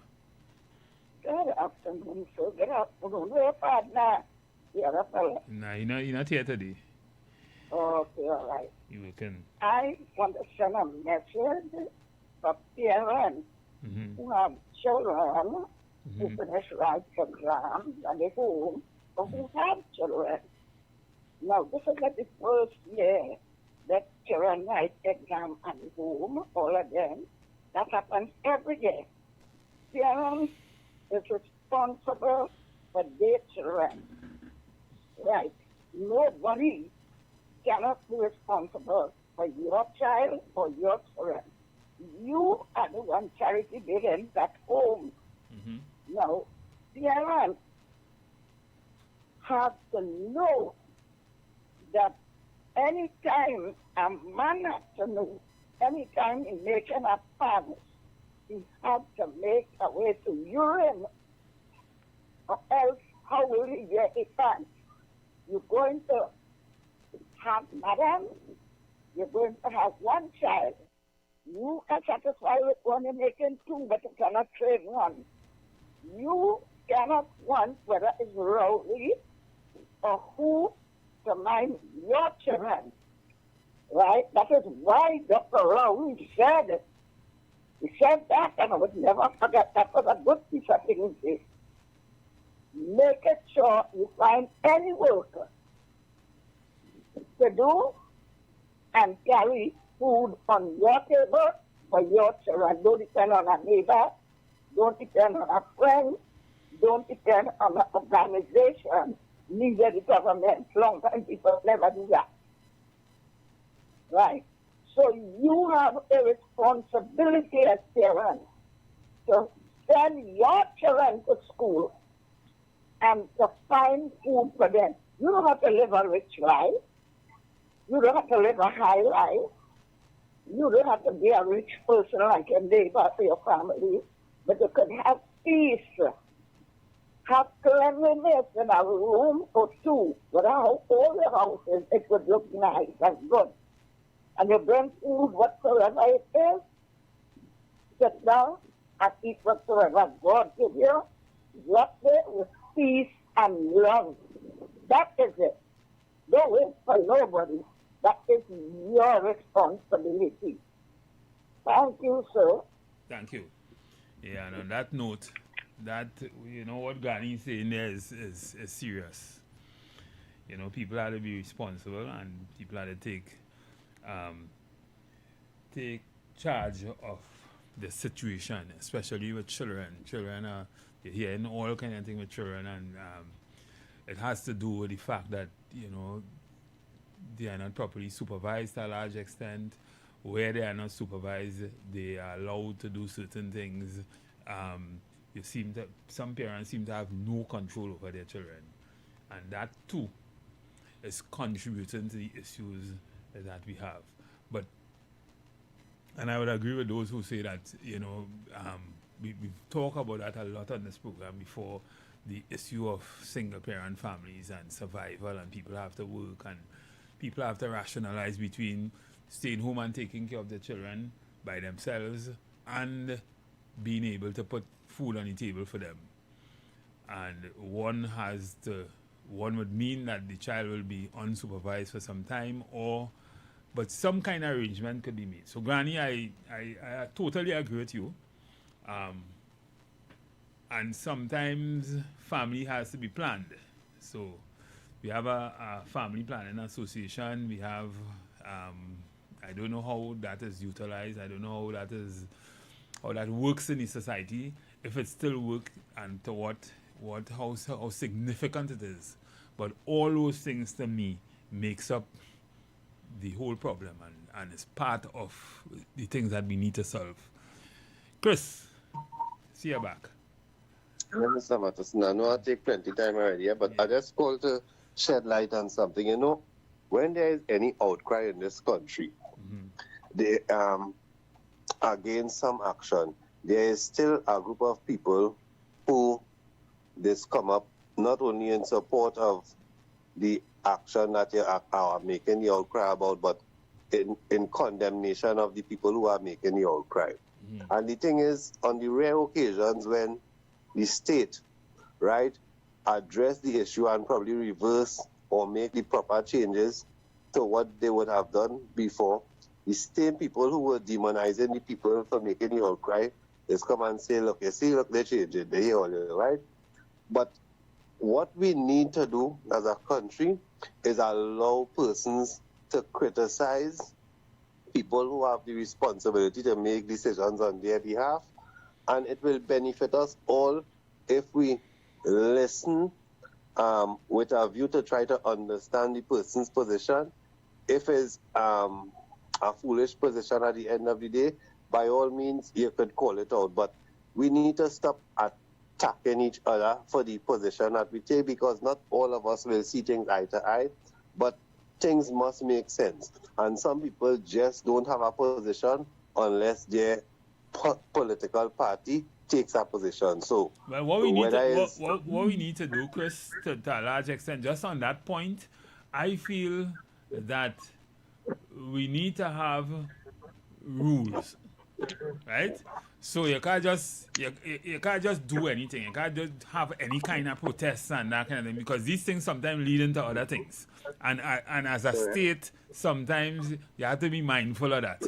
So but at the same time, you can't stifle a nation's will, and you can't stifle a nation the way people see things, and a nation's right to do certain things. But it must be done in a controlled kind of environment, because these things have ways they could go in other directions sometimes. You have very evil actors sometimes involved, and it's time for the people who have that responsibility to operate from some standpoint of principle, because if we were to be subjected to what they was talking about, with some people who have over 25,000 savings will not qualify for the government pension or grant or what have you. How are they not looking into what the state gives to them? And they are only looking at what the state offers to the wider nation, but they were going to allow Stuart Young to serve just a few days as Prime Minister and still benefit of everything that our Prime Minister or ex-Prime Minister would have benefited from. So I was totally happy and in support of the government as they come in, treating with that matter, because it is ridiculous to understand that everybody else, right, what they are given from the state is kind of like, boy, I don't know, you had to make sure and sweat and tears to get it, and on the next hand, the people who are provided for in a lavish way, everything is just handed to them easy. It had to be done from a place where you understand what is going on and you lead by example. If we cutting back, I taking a cut too. Not all you cut back. And I had to look for a bigger belt to wear now. I go on the Matthew. Right, so, okay, thanks, Kola. So, at the end of the day, boy, to be honest with you, the state had to do what the state had to do. And one of the things that I would agree with, and I was telling a group of people this morning, people need to be governed. How we governed will be determined by us also. But people need to be governed. And the thing is, if we don't have government, as we always talk on this program about the ancient philosophers, Hobbes, Lobs, and Rousseau, where there is no governance, there is no laws, life will be brutish. People will do anything. But at the same time, in a modern society like today, with all the social media and all the elements, we have to have, while we have to respect people's natural inherent rights to speak and that kind of thing, we have to understand also that people have to do it with a certain amount of dignity and a certain amount of understanding that you disturbing others and disturbing the peace and all that kind of thing. So, or infringing on other person's rights in some ways. And that is that is the role of the government in whatever way they do it. Now, there are a lot who will say that what would have happened over the last few probably months with respect to the protests and even the state of emergency and that kind of thing have been, the state of emergency might have kept in place to curtail that right to some extent. I don't know. We are certainly seeing signs of that, and we do hope that that does not go on for too long. if only because if people feel that they need to exhaust and people feel the need to say what they have to say and that kind of thing, I mean, people have the right to do that. However, do it in a very dignified and respectful way. And that's just my view with respect to that particular topic. But I was talking about the economy, I was talking about the state of the economy, I was talking about our role and what role we play. Now, the government have a role to play, and that role is, in my opinion, we grew up in an economy where we depended significantly on oil and then gas to some extent, or to a greater extent in the later part. And that blew over, right? We have expectations because we have that pangs of anxiety and that feeling that we could reach there again and that kind of thing. Even if that happens, we have to find ways as a citizen, as a country, as an economy, to manage that so that we could have probably a sovereign fund so that down the road, when your children reach your age, they will not be singing the same song that we are singing today. And to do that, we had to sit down and think through this whole thing. And I always talk about, I talk all the time about a plan. I talk all the time about probably a national development plan, which plans out everything for the next 20, 30 years, and not for the next 3 years and the next 5 years, as we usually do. And the countries that would have done that would be seeing the successes of that today, like China and Singapore and certain parts of Malaysia and all these places that have done those things. They are reaping the benefits of it, and so much so that the world depends on them now.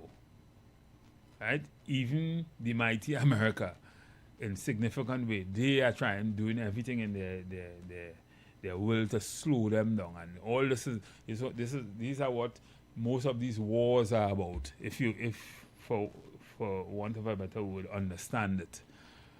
But we, in our own little enclave, we need to do what we need to do in Trinidad and Tobago to change the course where we are heading. And clearly, the citizens, certain people are feeling the brunt of what is happening because maybe they didn't understand what was going on before. They did not listen to people who were talking before and saying that this is where we will end up, right? I come on this program sometimes and I talk about what's happening in the Middle East and how it is going to affect us down the road. People, you're not feeling it yet. But what's happening outside there will ultimately affect us because we can't feed ourselves, we don't produce anything. Everything we depend on, almost everything. To even the manufacturers and trying depends on a lot of their raw material from outside to do the manufacturing that they do here today. So clearly, while the world is a global village and everyone depends on each other, some places have understood the virtue in being able to feed themselves and being able to be diversify and are able in times of crisis to not be in a position like we are in Trinidad and Tobago.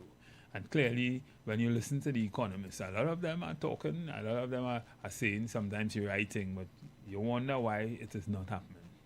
Before the election, we spoke, before the budget, the last budget, we spoke on this program a lot about diversification. We spoke a lot about agriculture. We spoke a lot about finding more creative ways to do things. And then when you hear the government propose things like data centers and all these things, you hear the kind of opposition to it. Now, clearly there will be opposition, but when you hear what the main thesis of the argument, when you hear people talk about water, trying to go to an island, listen, it have places in the world like Dubai and Saudi Arabia and these kind of places, desert, where their citizens, they've built an artificial water systems and irrigation systems and that kind of thing. And everybody have water 24 hours. We are an island with fresh water running 24 hours all over the country, all over the country. And plus we are surrounded by water, seawater. We have desalination technology. Why we still in the problem? We still have any problems that we have with water? Why we still have the problems we have with roads? We have a pitch leak, and pitch is not the only component of road manufacturing, but we have some of the major things. We have the aggregate, we have roads, we have pitch, we have everything to do these things or to solve these problems. These things shouldn't really be problems for us. But you have one thing that have infiltrated the economy, which is greed. And to a large extent, some people want to make a lot more than other people. And clearly, we haven't found a way to work united. The laws haven't been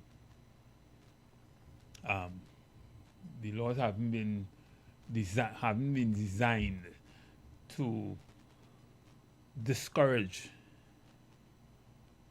that kind of activities, like certain parts of the free world or the larger democratic countries. They would have anti-profiteering laws and that kind of thing. Maybe we need some of that too, so that those things could probably assist in making Trinidad and Tobago a more equitable place. Because to a large extent, that's the problem. To a large extent, we are in a place where we are controlled or ruled by greed. And those who have, they have and they have not. But to a large extent, the have not feel as though the haves foot on their necks all the time. And that's another problem, because once you feel that you are being taken advantage of, the game is rigged, as I always say, then clearly some people will do things that is very, very irrational, and the end product of that will be crime. And that's how we have to see it. So a number of things had to fix in Trinidad and Tobago to change that reality, and I would certainly like to hear from somebody other than me what we can do, because I've been talking. We have been talking on this program. We've been saying a lot of things. We've been given a lot of ideas, solutions. Some of them could certainly be integrated in our system. Some of them might be, some of them sound like pie in the sky sometimes. I don't think so, because we see it happening all over the world. But we're in a catch-22 situation. Some would say we just don't have the funds to be able to do it. And I suspect that our expenditure to a large extent, well, not suspect, we know that our expenditure to a large extent exceeds our income. That too is bad. So it means that we spending more than we're working for. And that is bad. But it doesn't have to be like that. It doesn't have to be like that.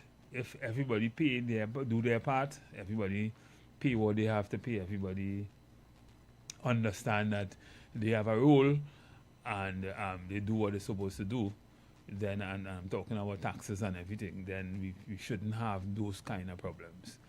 Or if maybe the government could make taxes probably less or more progressive, then everybody will pay an equal share. And we will have more income to be able to do the things that we need to do. Because it's one thing to be feeling like you're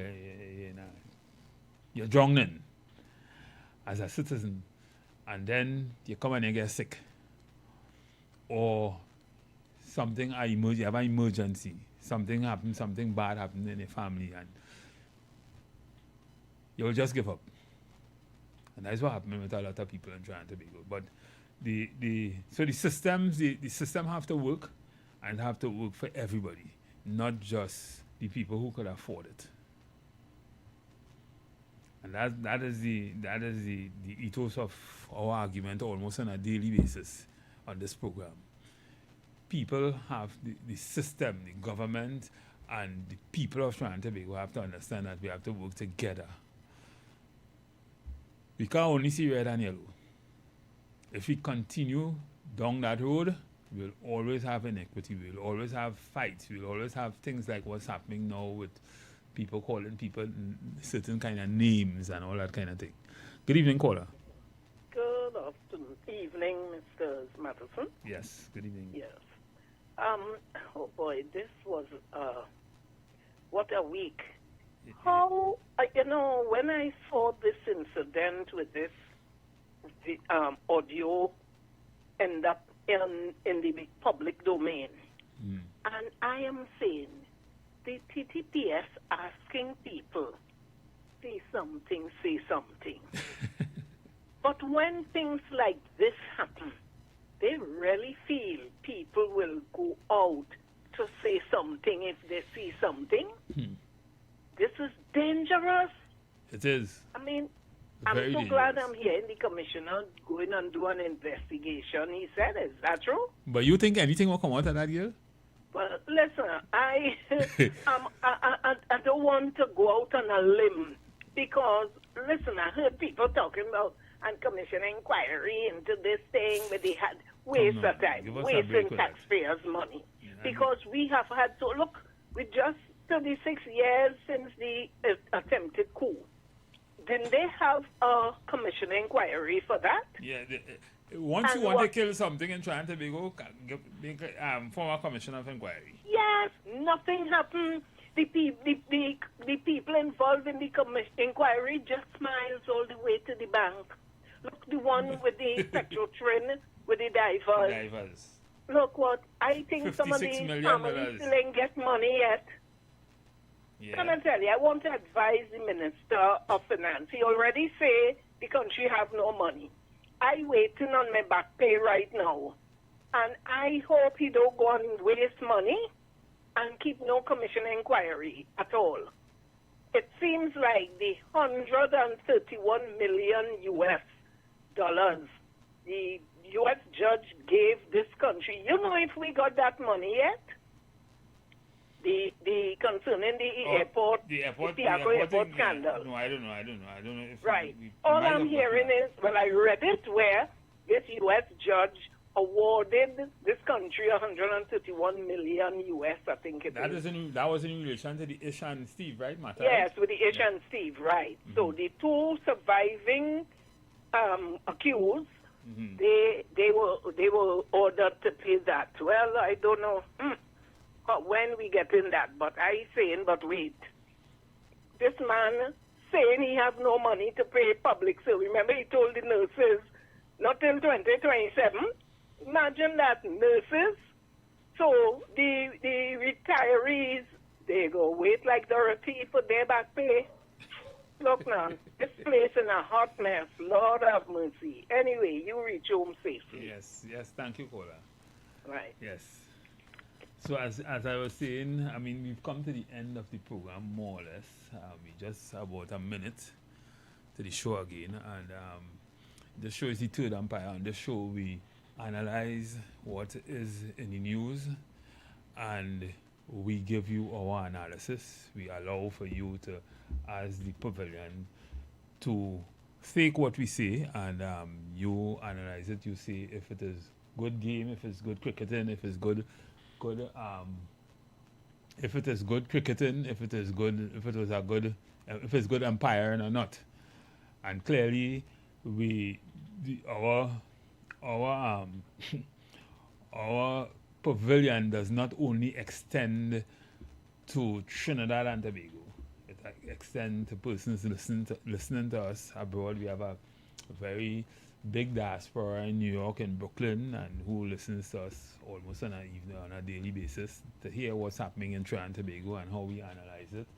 And to a large extent, a lot of times they are listening to us and they are hearing what we are saying, and they too have their, some of them would call from time to time, but they too have their ideas of what's going on in Trinidad and Tobago. But it all makes for news, it all makes for manufacturing consent to an extent, and for bringing a certain amount of entertainment and understanding to the people of Trinidad and Tobago. And that is the cricket game, the Third Empires. So tomorrow is another day, and certainly we look forward to seeing you tomorrow. I wish you a safe evening. It looked like it's going to rain tonight, and you be safe, and we look forward to seeing you tomorrow again. You've got bills to pay, and so do we. Let's go pay some bills on the street 911.